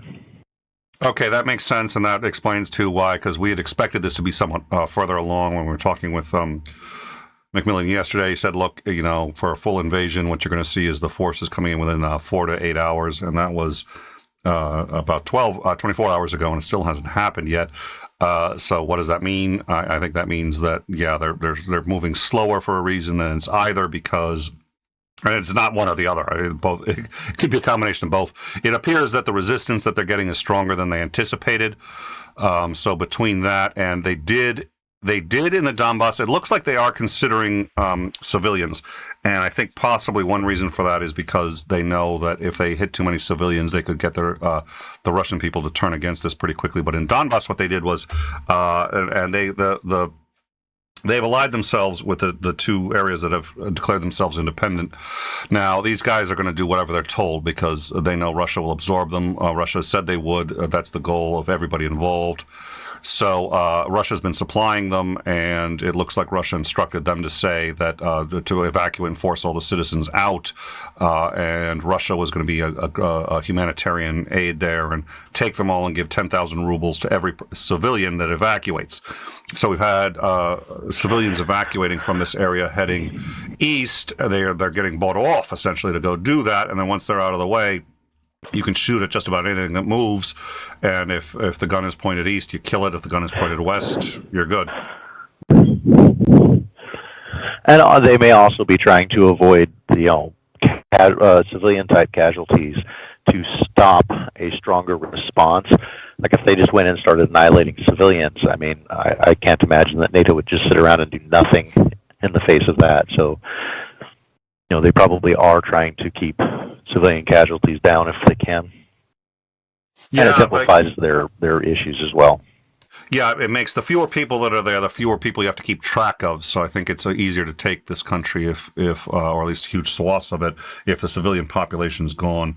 So I think that makes a lot of sense. They do have orders to essentially start ethnic cleansing. It's not written that way, but that's what it is. And so they don't care about the civilian population as much as one would hope, but I think you're probably right there. Yeah, the status of the last I saw is that when it comes to Chernobyl, they took Chernobyl really rather quickly. It's clear to them, and that to me is another indication that they're planning on sticking around for a while, because that means that they want to make sure Chernobyl is taken care of if they're just going to leave. Of course, now if Chernobyl could easily spill radiation into Russia, so this is a concern for them. That's Chernobyl, and they've taken it. Well, the reports that we have from a couple of different sources, it seems credible to me, is that they have taken everybody who was working there essentially hostage. But shelling did hit one of the facilities. My understanding is that it's waste storage, and that radiation levels in the area have increased. How much, I don't know. Is it a hazard? How much over background radiation? I have no idea. But it appears there's a leak of some kind. At least that's what it appears. And whether it's a threat, we don't know. All we know is a waste area was hit, and radiation levels have risen. So the inference there is that there's been a leak of some kind. So now we do have, what was the other one? I think all the defense ministry websites are down, the total owned by cyber attacks.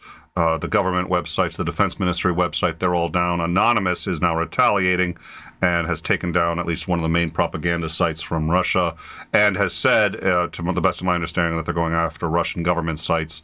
I'm not aware if they're having any impact, but it's a weird world we live in when Anonymous is suddenly on. Wow. Okay. Not that they're terrible people per se, but it's weird. It's weird. I don't find that particularly. I mean, it's an excuse to go to genuinely go after something that they're not going to get, and they're not going to get persecuted for it. and they're not or prosecuted. People are going to be coming after them left and right. So it doesn't really surprise me. They can use their skills. They can use them for something positive, and nobody's going to get mad at them for it. That's a really good point. Because the rest of the time they're just giving everybody, they're making everybody's life harder and doing videos of them in Guy Fawkes masks, talking about bringing about anarchy and revolution and all these other things. All right, so radiation levels are high. Stay away. Yeah, my hoping is that this doesn't mean that there's an alien invasion at this point. Listen, folks. Yeah. Radiation levels are high. Stay away. Damn, honey, you need to cancel our vacation trip and our flights to Chernobyl. Radiation's about up. No, I was wondering, were you the one who sent me that picture earlier of a mountain of mashed potatoes? No. Okay, I'm just. Did not send you a picture of a mountain of mashed potatoes. No. Okay, so. Yeah, I don't think we're looking at an alien invasion, but I will tell you, and here's the deal, okay? Like 2020, we're like, okay, thank God it's 2021, it'll be better. 2021, we're like, oh dear Lord, 2022 can't possibly be worse. On my bingo card, I get bingo 3 ways if it's aliens. So I'm just saying at this point, and the reason is because I've basically filled up every other spot on my bingo card. So I think we're looking at aliens. I don't think that's going to be our official position. I do think Mowdy had said something about that in the live chat, so I don't want to say that because that's aliens and he's going to get the credit. But, oh, dear Lord. All right, so I'm going to go hit the Discord. And reminder to anyone, and Mowdy put this well, and I appreciate this. You know what? If you do a super chat, we're much easier. It's much easier, we're trying to get every comment. If somebody says something, I think you'll notice we've been engaging a lot, and we're going to continue to try to do that. Super chat's a great way to just get us to spot that right away, and it's a great way to support too, so that we can keep doing this kind of thing. I'm going to check out and you can come to the Discord and see what we're. All right, and we got that footage. I do want to see that. I do want to be a little more careful with footage. I'm just dropping into this thing because I'm getting tired. I'm more likely to make mistakes, and we already did one that was definitely not legit. So I'll take a look at that. So I think you were going to say something, Andrew. Yeah, and it's like I have to interrupt the wife who's trying to do actual legitimate work on her computer because I am at home. My truck is in the shop, and my tablet is in my truck, locked in the shop. So I am not set up to do this particularly well. And then, of course, we had breaking news. Oh, Russia invaded. So what is my solution? Well, I've been having a few problems with my phone, and it's been driving me nuts. And so I'm going to go buy an entirely new phone. And so now I have to try and learn the controls of an entire new phone in the middle of all of this while not having all of the stuff that I normally have to be able to pay attention to the live chat. So I don't even have access to the live chat. So if you're asking me questions, I'm sorry if don't think I'm ignoring you. I can't see anything in the live chat. All right. So that is spectacular footage, given that we just aired something that was in fact not legit. And we caught it, Xandering caught it after the fact. I want to try to be a little more careful. That one's some pretty intense footage, but I'm not convinced it's legit, so we'll wait on it. But thank you. But this one does look like it's, so this is from, and the other thing is I got to slow down a bit and check the sources because there's a number of sources that we can safely use and realize it's still do you want to say open source news or citizen journalism, which is a term I despise, but is at least if it's a source that releases those videos credibly, that at least they think it's legit, and that doesn't mean it is, but okay.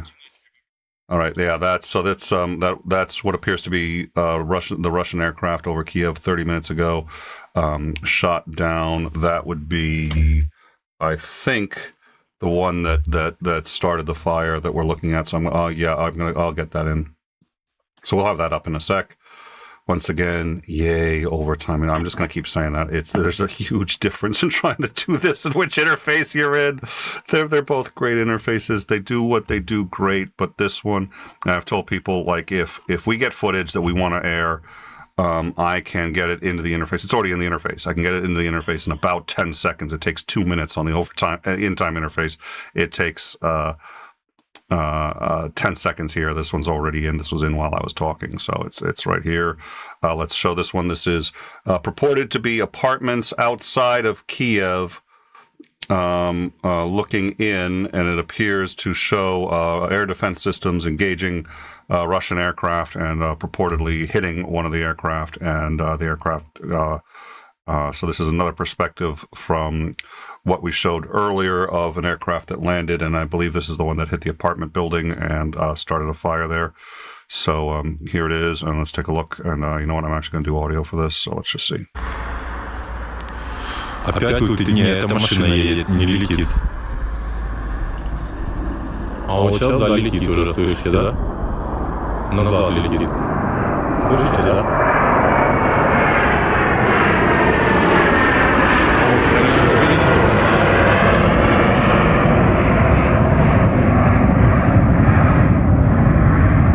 Полетел на Борисполь, видели, да? Громко, да.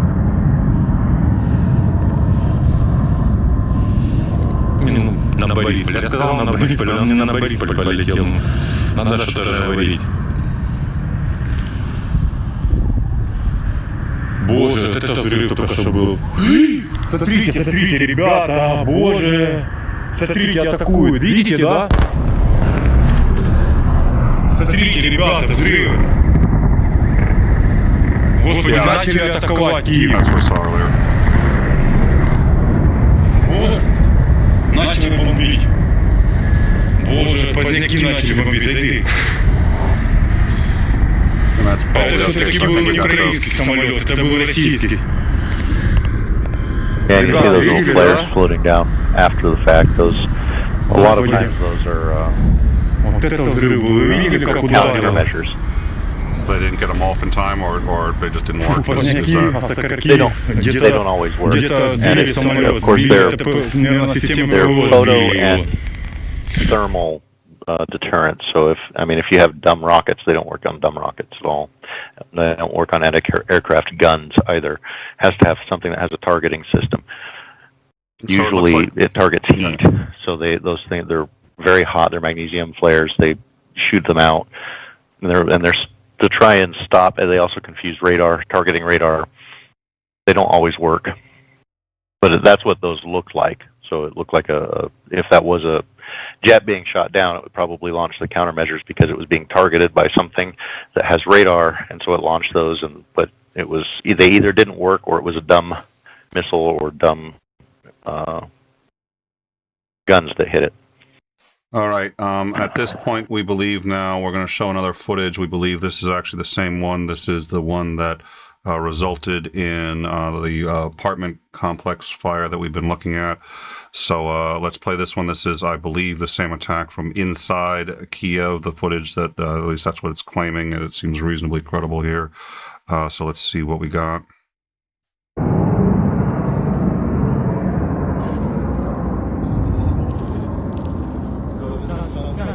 What are those? Are they attacking? Or are they defending? The one is running.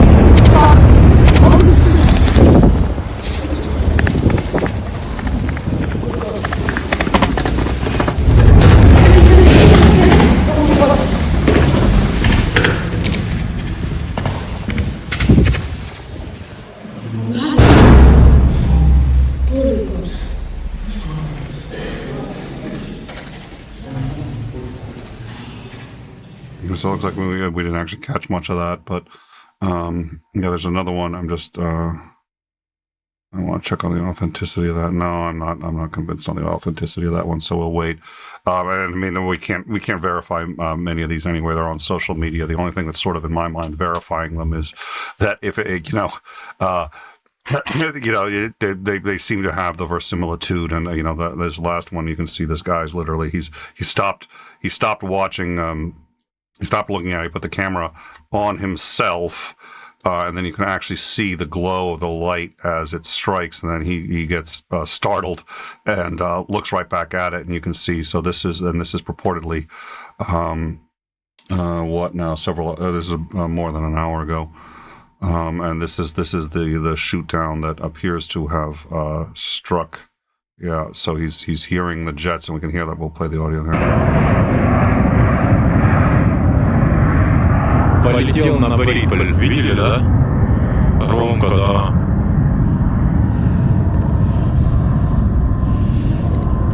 На Борисполь. Я сказал на Борисполь, он не на Борисполь полетел. Надо что-то говорить. Боже, это взрыв только что был. Смотрите, смотрите, ребята, боже. Смотрите, атакуют. Видите, да? Смотрите, ребята, взрывы. Господи, начали атаковать Киев. Why does it glow that brightly? Начали бомбить. Боже, поздняки начали бомбить, зайди. One of the reasons is those counterflares are magnesium flares. Those countermeasures, they're magnesium flares.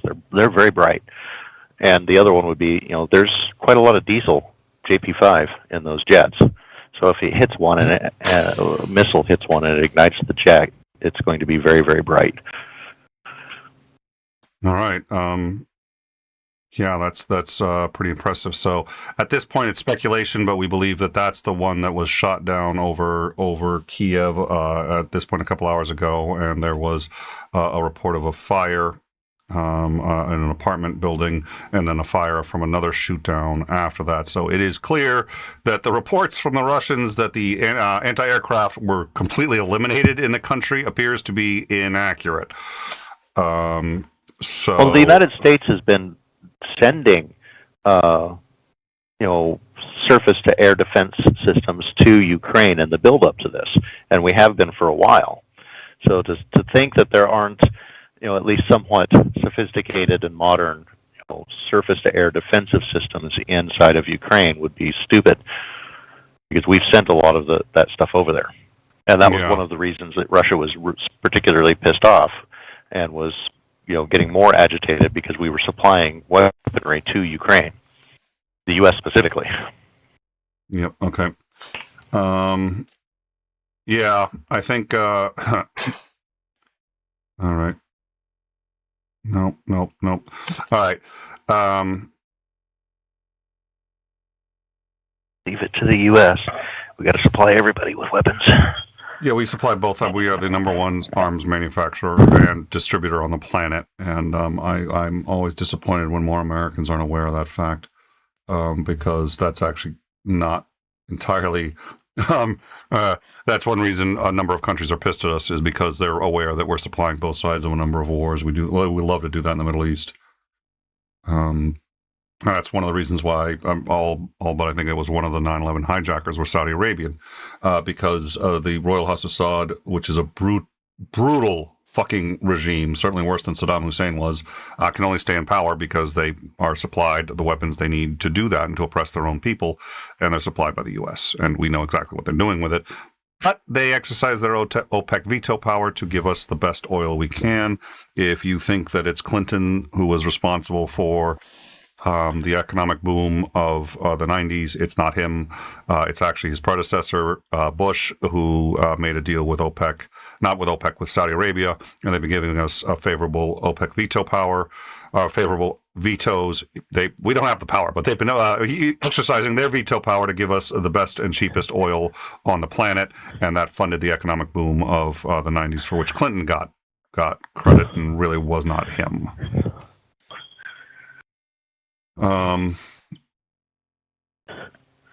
Okay. Yep. Oh, thank you. So, anyways, but that the Saudis aren't stupid, and they know that their oppressors are supplied in no small part by America. They're pissed at us for other reasons. That's not the only one, and some of them are really rather bad reasons. But that strikes me as one of the few legitimate gripes, at least, that they've got, is that hey, we're the number one arms manufacturer in the world, number one arms seller and distributor. That's how we make a tremendous amount of money.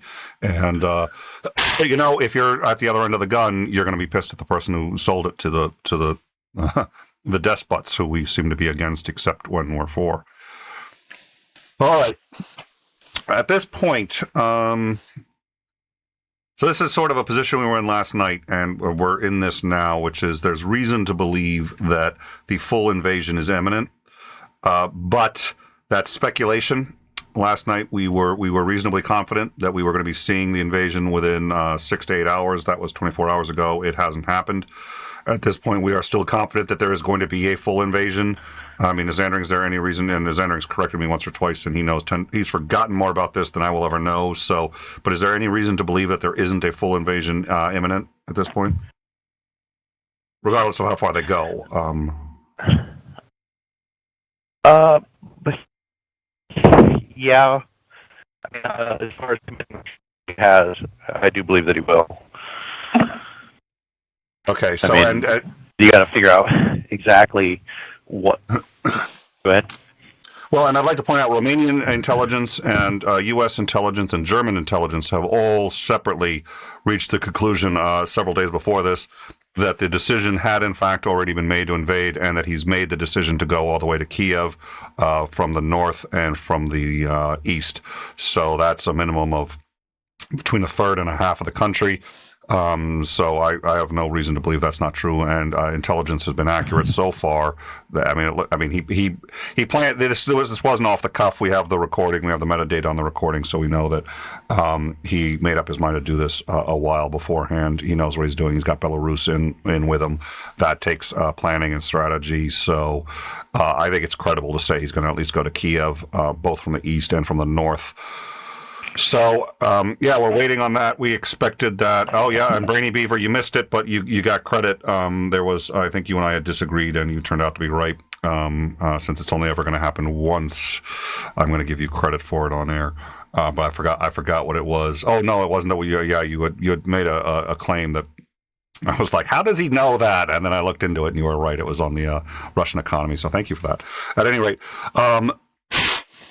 so now the question is, when are they going to do it? And we've heard reports that and you can see there's aircraft over Kiev. Some of it's been shot down.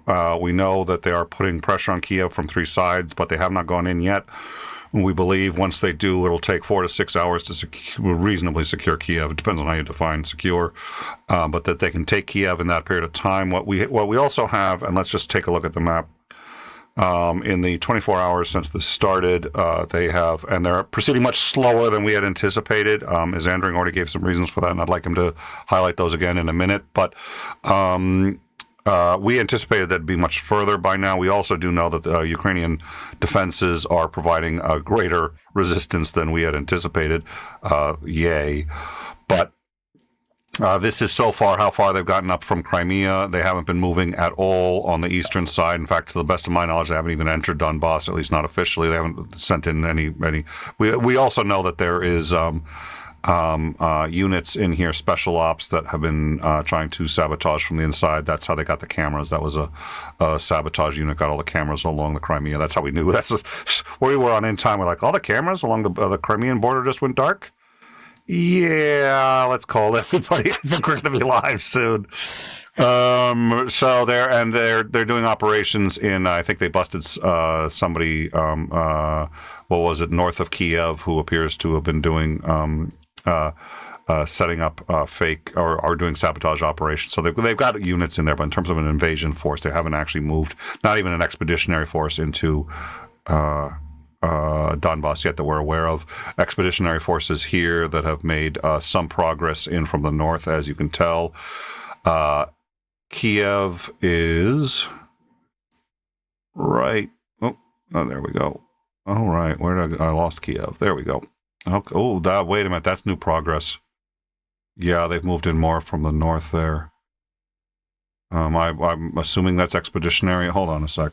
That wasn't there a few minutes ago. So let me take a look at that. I mean, if there's any credible evidence, if we know, like I said, we're speculating they're going to go tonight.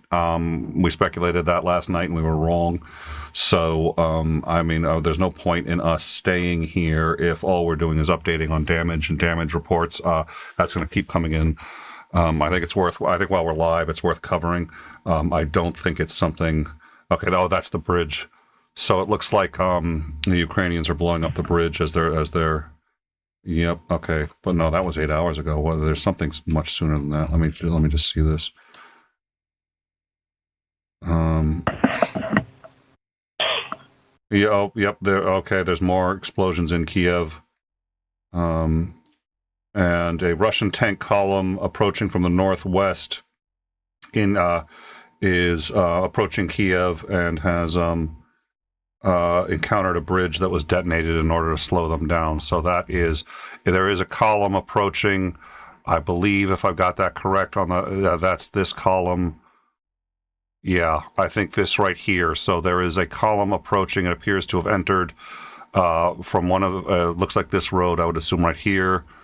And this is the status, and they're making a beeline to Kiev, but they've encountered at least one bridge that's been destroyed, I assume, and as Andrew can correct me if I'm wrong, but they probably have ways of dealing with that pretty quickly.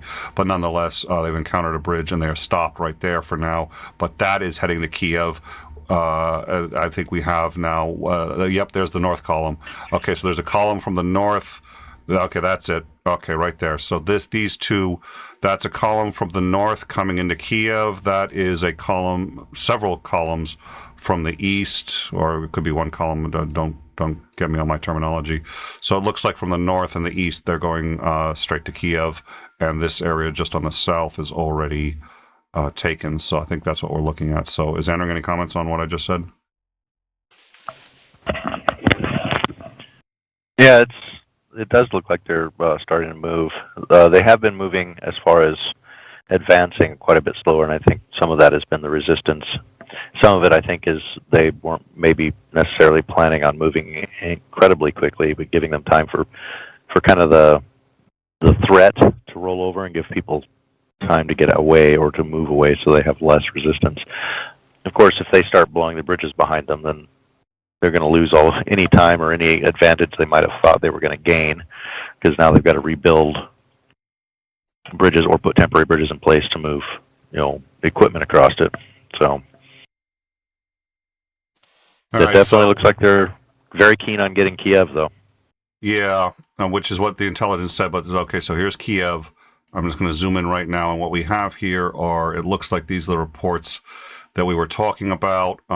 We have anti-aircraft. There, the two blue dots, and it appears that they've shot down two planes. One landed in a somewhat residential area. I think that's the footage we showed here. That, I believe, is this one. So there's a fire, and it looks like that fire is still there, is what it looks like. It's in Kiev. That is... And okay, and then this one earlier, this is all on a different map here, but we did this one. This is what appears to be the shoot down of a helicopter. That's what the report is there, so that's what you're looking at. This is the column from the north, I believe, that has been slowed down. It was, and now a number of vehicles have been abandoned from it, and I don't know what the status of it is, but that was the original northern column from Belarus. This is the purportedly the shoot down. I'll play that footage. I can't play that in the middle and still show the map, but we'll play that footage one more time. But that shoot down appears to have occurred right here, and set an apartment building on fire. I believe that's the building. So, yep, photos of a crash site where an air defense shot down an enemy target over Kiev. So that is this apartment complex here. Here we believe this is the image of that. So this is the apartment complex on fire. It looks like a plane essentially landed on it, and that's here on the map, and then. And we'll show that shoot down because we have, I think, what we believe is credible on that. And then if we move back, so that's Kiev. There is anti-aircraft, and then you have that. These are two columns, at least, of ostensibly still expeditionary forces, but it may be the main forces have moved in. If they have, I think we should stay on air, but we just don't know yet. So if we find out that It's the main invasion force. It's entered a second stage, and I think we need to come back on air because that's where things get really ugly. Things are not ugly yet. They will once the invasion force really enters. So this is an expeditionary force. The invasion force is about 175,000, and once they go in, things get much worse. So yeah, we got a column here that is heading straight to Kiev, and since Kiev, if Kiev is about an hour from that border, but we're doubling the time because it's tanks. They're halfway there, so they're about an hour out if they're making a beeline and they don't have any other obstructions. We know one bridge has been destroyed. I assume there's an opportunity to take out a bridge here, and then bridge has been destroyed here, and that is slowing them down. Yeah. TJ Pants I had on last night. Okay. So, anyways, there you go. That's it. We're going to show the shoot down that has caused, we believe it's this fire right here. That's the apartment complex that's on fire, I believe. So you can see that. We will show that in a second. In fact, actually, since it cites the sources, I could have, okay, and that's the air raid sirens. Yeah, that's not, I'm not worried about that right now. I keep forgetting that we actually can press these and get the actual source for that information. We discussed this last night. Sometimes they're official sources. Sometimes it's a combination of social media and yada yada. Oftentimes it's some mainstream news. But at any rate, we can. It's not necessarily vouching for these sources. Just saying that a source is reporting, and then they give you the source, and you can evaluate it on your own, which I do like about this site. So. Anyways, it appears like there's two columns credibly very close to within striking distance, and then we've got this area down here, some of which is already taken. So, and the reports are that they're surrounded on three sides. I think that's reasonably credible. There still seems to be a way out of the city, and I believe this is the main road here that currently has about 100,000 people on it, and we've seen photos of it. It's just jammed up. You'll find the photos on the Discord. All of this information is on the Discord. Come join us. We can talk more about it. You can also just learn more about the show. And you know what? We're a community-driven show. 90% of what you've been seeing today has been gathered by people who've been doing this for a while, but they're members of this community, and we've been trying to figure out. We're putting this together. I think is what I was trying to say. So come on in and see. Link to the Discord in a minute, and I believe the link this time is legit because I updated it, but we copy and pasted from this show maybe the wrong link. So I'll check. If not, Titan's been dropping the link intermittently, and hopefully either he or Bregwin will get a chance to drop a verified link to the Discord. But that's what we're looking at. If the full invasion has started, we will come back as soon as we can and report on that because that is a dramatic escalation, which we are at this point anticipating, and I think my view is it's a foregone conclusion. I think Xander's pretty close to that, if not there, on his own. But at any rate, it's the probability is high, and once that happens, it's 180,000 troops moving in. We don't know that that's happened yet. There's a few claims that it has, but nothing that we can verify. This one in particular seems to be suggesting that they've encountered a main force, but we don't know that.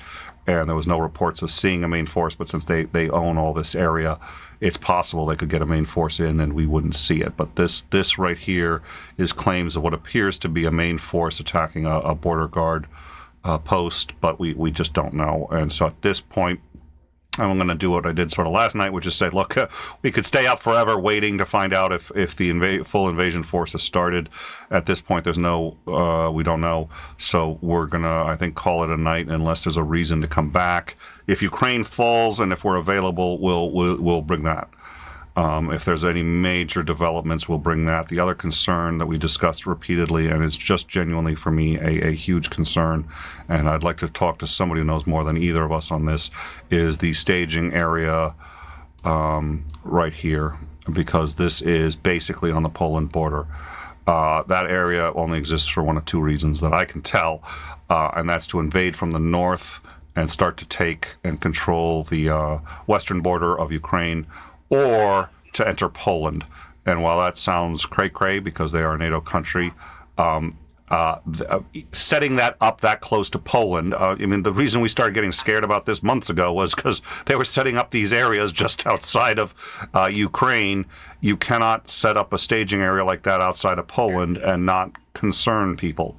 So I am concerned about that. We have satellite footage of that. In fact, I'll try to bring that satellite footage in. Before we go, I'll show that other footage, and I do want to hear from Ms. Zandring on any closing thoughts and anything that we've discussed so far, and I think we'll probably wrap it up for the night so everyone can get some rest. Yeah, it's as things progress and we start seeing where they start moving troops, what they start actually trying to take, we'll get a little bit better idea. It's like we keep trying to speculate based off of more. Based off of reasons that seem to make sense to us, but Putin's operating off of his own playbook for things that seem to make sense to him. So, just because it seems like this is a logical thing to be doing, doesn't necessarily mean that's what's going to be done. So, it's really speculation is just that, really wild speculation. So, when troops actually are moving and we know where they're at and what they're doing, we'll have a much better idea of exactly what he's trying to do as time goes on. Definitely a terrifying turn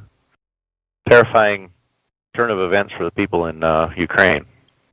I can't even begin. I got to tell you, I've heard when we talk about we see this on occasion, and I'm on Twitter, which is probably a profound life mistake. Twitter is a toxic cesspool, but when you watch how people respond to things, and every now and then somebody says, well, the reason that I care about this is because I have children, and that usually triggers a lot of people, especially on Twitter, like, you don't need children to care about this. If you care about this because you have children, then yada yada yada. And it's sort of like, well, yeah, that's an important observation. But having said that, when you have kids, it changes your perspective on absolutely everything. Absolutely everything. Somebody had described it once, and I thought this was an interesting description, as having your heart walking around outside your body and you have no control over it. I'm just like, yeah, it's actually not that. That's a pretty good. And so I imagine if you have kids, because the other thing is that when you're a parent, the first thing you realize is, yeah, you wouldn't hesitate to give your life for your children. And so imagine caring about something that much and then realizing that you're in a war zone with something that you care about that much.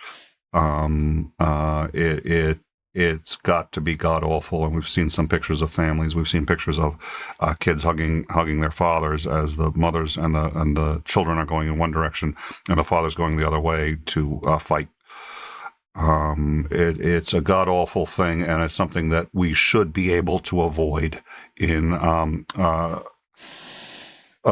any industrialized country, and we obviously have failed to do so. And yeah, it's absolutely terrifying to see people just huddled over or huddled in the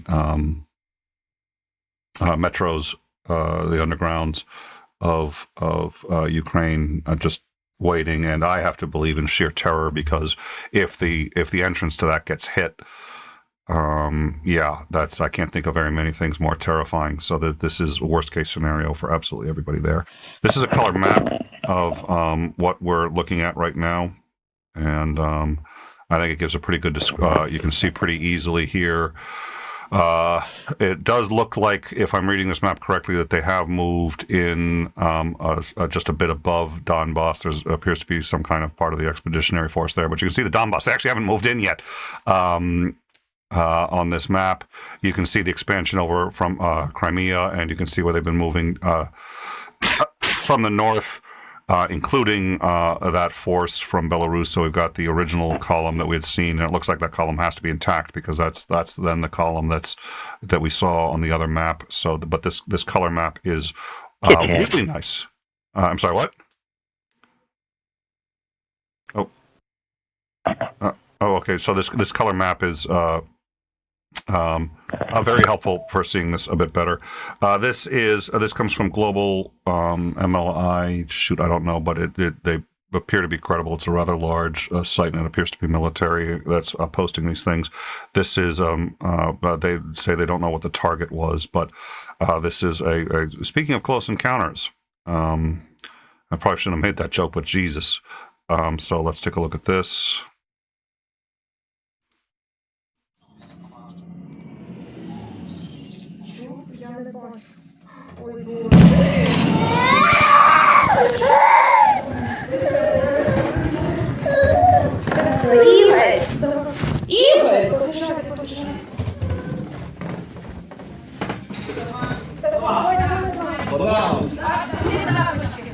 Sorry, I hadn't heard the audio. I didn't realize, so I do apologize. I don't always get to hear the audio of these things because I can't listen to the audio and talk at the same time. But that is a what appears to be a MiG firing at a target. We don't know what, but it's right above ground level. Well, that's what that appears to be. That's pretty insane. All right. The other footage that we were going to show before leaving, this is the breakup of that the MiG that got hit. Well, we don't see much on this one. We've already shown this one. I'm actually going to bail on this. Yeah, we can see it there, but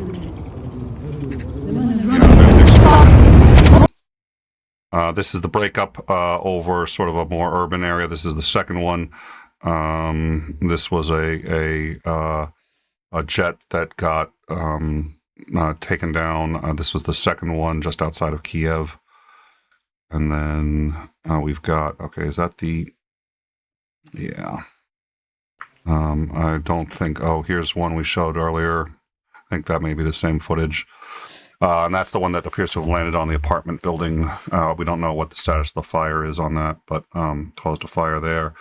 And I think this is the footage that I've been looking for. So let's give this a shot.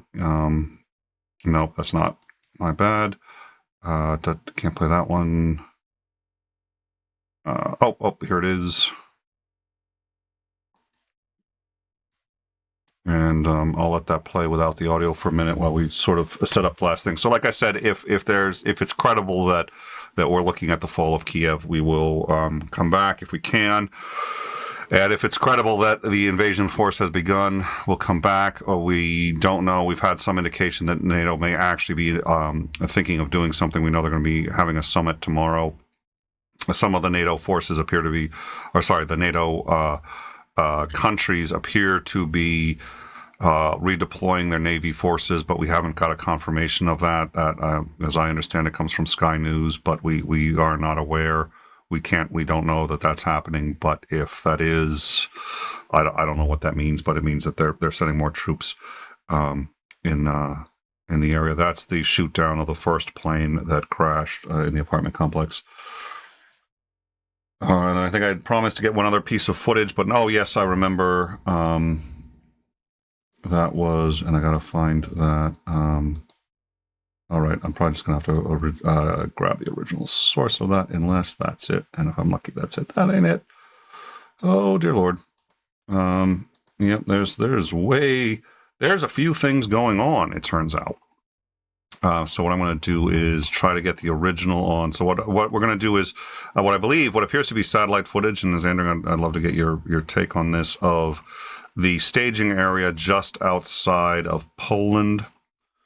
We showed that on this map, and we're about to show it on. Okay, that's yeah, no news on. And for those of you who, yeah,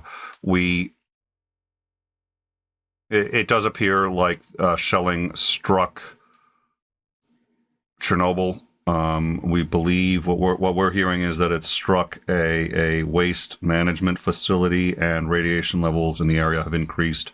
No word on what that means. I mean, that could be like a tiny uptick in background radiation. That could be something major. We have been told and believe at this point that they're hostages being held. The workers there have been held hostage, and but they've been moved as far from the building that was struck as possible. But they are still there, is my understanding at this point. And I assume the reason they're being held is because they're the only ones who can maintain that site. So they need to keep them there, and they need to force them to work and try to keep Chernobyl under wraps. But if it's been struck, I mean, I can't imagine if you're one of those workers there now, too. You're in a war zone in the middle of the site of a significant nuclear catastrophe. It's hard to describe the level of human suffering going on for a number of these people now. So I love doing this show. I really do, and I love if we can educate people and get things right and have people. But it's those are the moments that make it a little difficult. That's the site. So that is just outside of Poland. I'll show that on the map again. So let me, I'm going to get our map to that, and then I think we're going to call it a night. So if the mods have anything they want to wrap up on, if anybody has anything that I've missed and want to hit me on a DM, because I think we got a few minutes, but I think it's probably best. Everyone's tired, and I think we're going to be needed. It may be a long week for all of us. So I'd much rather be instead of streaming 24/7 and just leaving this up, which I honestly considered doing for a minute, was just like, we could leave it up, play the standing by music, leave the map, and leave it on auto refresh. But listen, you guys know where to get this stuff if you want to. The reason to tune in here is because we're bringing commentary, and we're bringing in people who know what they're doing, and we're bringing in me. So I don't fall into the know what they're doing category, but hopefully I'm almost entertaining. Dad jokes now. I can't believe Mowdy went after my dad jokes. That's really kind of crossing a line. I don't. That was uncalled for. All right, here we are. So I'm going to show. So this area is just outside of Poland, and I'm having a hard time. The map keeps failing, and I think it's just because there are so many calls being made to it. Okay, there's Belarus, so it's going to be right there. There it is. All right, so what you're looking at, I'm going to show you it on the map, and then we're going to alternate back and forth here. So there's the map, and I'm going to move up really to this area right here, and you can see that's the area. That's the Poland border. I am as close zoomed up as I can get on this, and you can see the Polish border on the left. That's how close it is. That is at this scale, the closest distance between the two is less than a mile. So that is less than a mile from a Russian staging area and Poland. That strikes me as something we're going to have to keep an eye on. And this is, I believe, the satellite footage from that area. And I don't know what those vehicles are, but it was reported 60 mechanized and a whole bunch of tanks and troops, and it's building up. So the question is where they're going to go. Ostensibly, they're going to head south. But then that's once again now they're coming in from the eastern border. Sorry, the western border.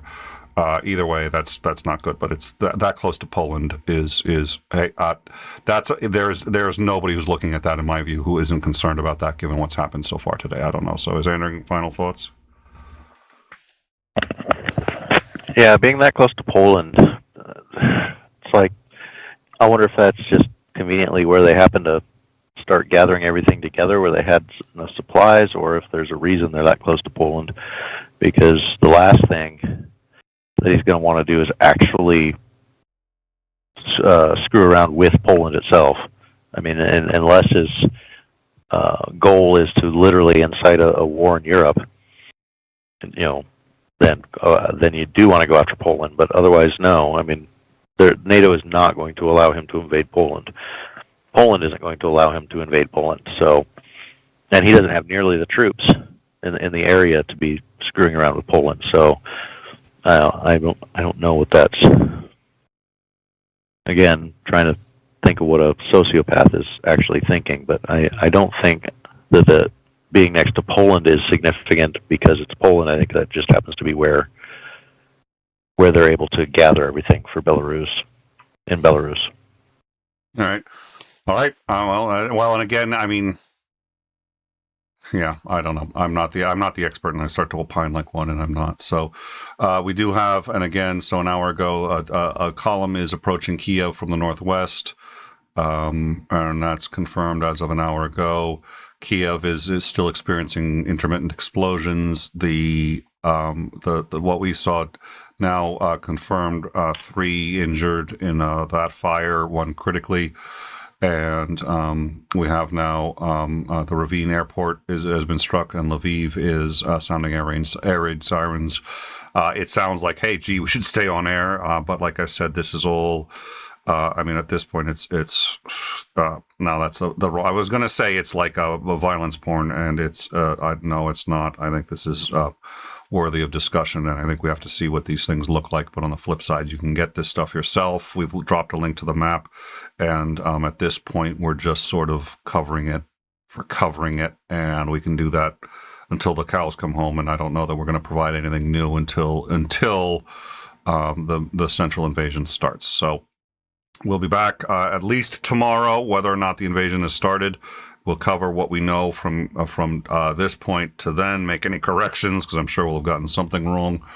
And we'll see where we stand. Macmillan, I believe, will be back tomorrow, and we're scheduling another commander and a few other people that would like to try to get on. So my hope is we're going to have some experts for you, and we're going to take a look at this map and see what we've got and where we are. Thank you very much to Mouty. I really sincerely appreciate Mouty coming in, despite the fact he's busting all my dad jokes. I'm thinking it's jealousy. Between the dad jokes and the solipsism. But with the solipsism, obviously, then it's really me. So the question is, what do I hate about myself that I come into my own air and bust my chops? But thank you to Mouty anyway. Thank you to Porpoise. Thank you to Ian Davenport for your super chats and your support. Thank you to Live Chat, who's stuck with us throughout the show and who's been supportive. Like and subscribe really helps. It just does. It's the algorithm, and so if you can do that, we appreciate it. Anything else that you can do to show your support, we always appreciate. Come on into the Discord, chat with our mods, chat with other people here who've been following this for a while, and just come in, hang out, and if you have questions, ask, and if you want to just have, we talk about we don't just talk about war. We've got gaming. Philosophy, psychology, religion, and we have good discussions on all of those. I think you'll like our Discord, so I hope you'll come in. I think Titan just dropped that already, so yeah, good luck everybody. Stay safe. We will be seeing you tomorrow, and or as soon as there's any kind of dramatic development on this. I'm looking forward to hearing what NATO has to say. I'm not optimistic that we're going to get something spectacular that we're all interested in, and for me, spectacular would be we're actually going to start encircling the area, and we're not necessarily going to engage, but we're going to start to show force in the area. That alone would be spectacular, because I don't know if he's pulling this out of Hitler's playbook, which is what it looks like. We have to stop this ASAP, and if he's not, then fine, but that's brinksmanship. We don't know. So we'll see what they say. There's some rumblings. Oh yeah, somebody had corrected this, and this was important. So I'm gonna do this before we bail. I think I'd called it smart earlier, and it's not smart. So let me get the name of that correctly, because I want to make the correction. It's the SWIFT. So SWIFT is banking. It's an electronic interbank payment system. And it connects Europe, the U.S., Russia, and it is the central way all banks communicate. Now, even if you're not allowed to do business with them, the banks can still communicate through this system. Russian banks are still connected to this system. And if we cut them off, and I don't know enough about the system to opine how or why, but Reuters has reported that they have a source that says if we cut them off, there's actually an immediate hit to the U.S. economy, and I'm not sure why cutting them off, especially if we're following sanctions. I don't know why that would be, but that's what Reuters is saying. We'll get a link to that up there if it's not already. But it's called SWIFT, and it's just how banks communicate. And right now, I think it was the UK. Yeah, it was UK has said that they believe we should cut them off. Initially, US seemed to suggest cutting them off is a good idea, but now, to the best of my knowledge, US is against it. The rest of EU seems to be against it. Apparently, it would hurt ourselves at least as much as we hurt them to some extent at this point. I was like, okay, we need to be aggressive. It's going to hurt us to do nothing, so I don't know. But that's where we are. So I called it SMART. It's actually called SWIFT. It's the interbank payment system, and apparently that's what has been referred to as the nuclear option. Once you've done that, it doesn't matter whether you have sanctions against them or not. They cannot function within the banking system of the global economy. And while it seems to be, it's been brought up, kicking them off of that. That is currently. All right, yeah, that sounds about right. What Mike H is saying. SWIFT carries over 5 billion financial messages a year. Fast release. Yeah. That was sort of how it was explained to me. So it is the hub for communication, at least for banks, and probably that means because it's communication, then it's much more than just banking. But right now it's open. Right now Russia's part of it, and. They haven't honestly spoken about removing them, but there are people interested in that now, and it appears to be almost to the point where it's on the table. But the thinking is it will do as much damage to us as it will do to them, and I don't understand that, but that's what I've been told by people who do understand it. So take it for what it's worth. I'll hope to know more about that myself next time we meet. We will be meeting tomorrow for just I think we're going to be meeting every night. We're going to be airing. We're going to be covering this. We're going to cover anything that's happened since our last air, and we'll go to breaking if anything serious happens. Mounty is Zandering, Porpoise, Davenport, all of the mods. Thank you, everybody. Thank you to the audience, even the ones that we've had disagreements with. At least we appreciate the participation and the pushback. Pushback's a good thing. So we appreciate, as long as it's heartfelt, which I think it has been. It's a good thing. So we'll see you guys on the Discord. I'll be probably there later tonight if I'm not sleeping, although really I should sleep. But at any rate, we'll see you around. Is there anything else? Your last words for the third time tonight. Last words for the third time. Yeah. I wish them well. I hope this is resolved quickly and with a minimum of violence. But I don't think that it will be. Yeah. All right. Thank you all. We will see you, unfortunately, soon. Good night.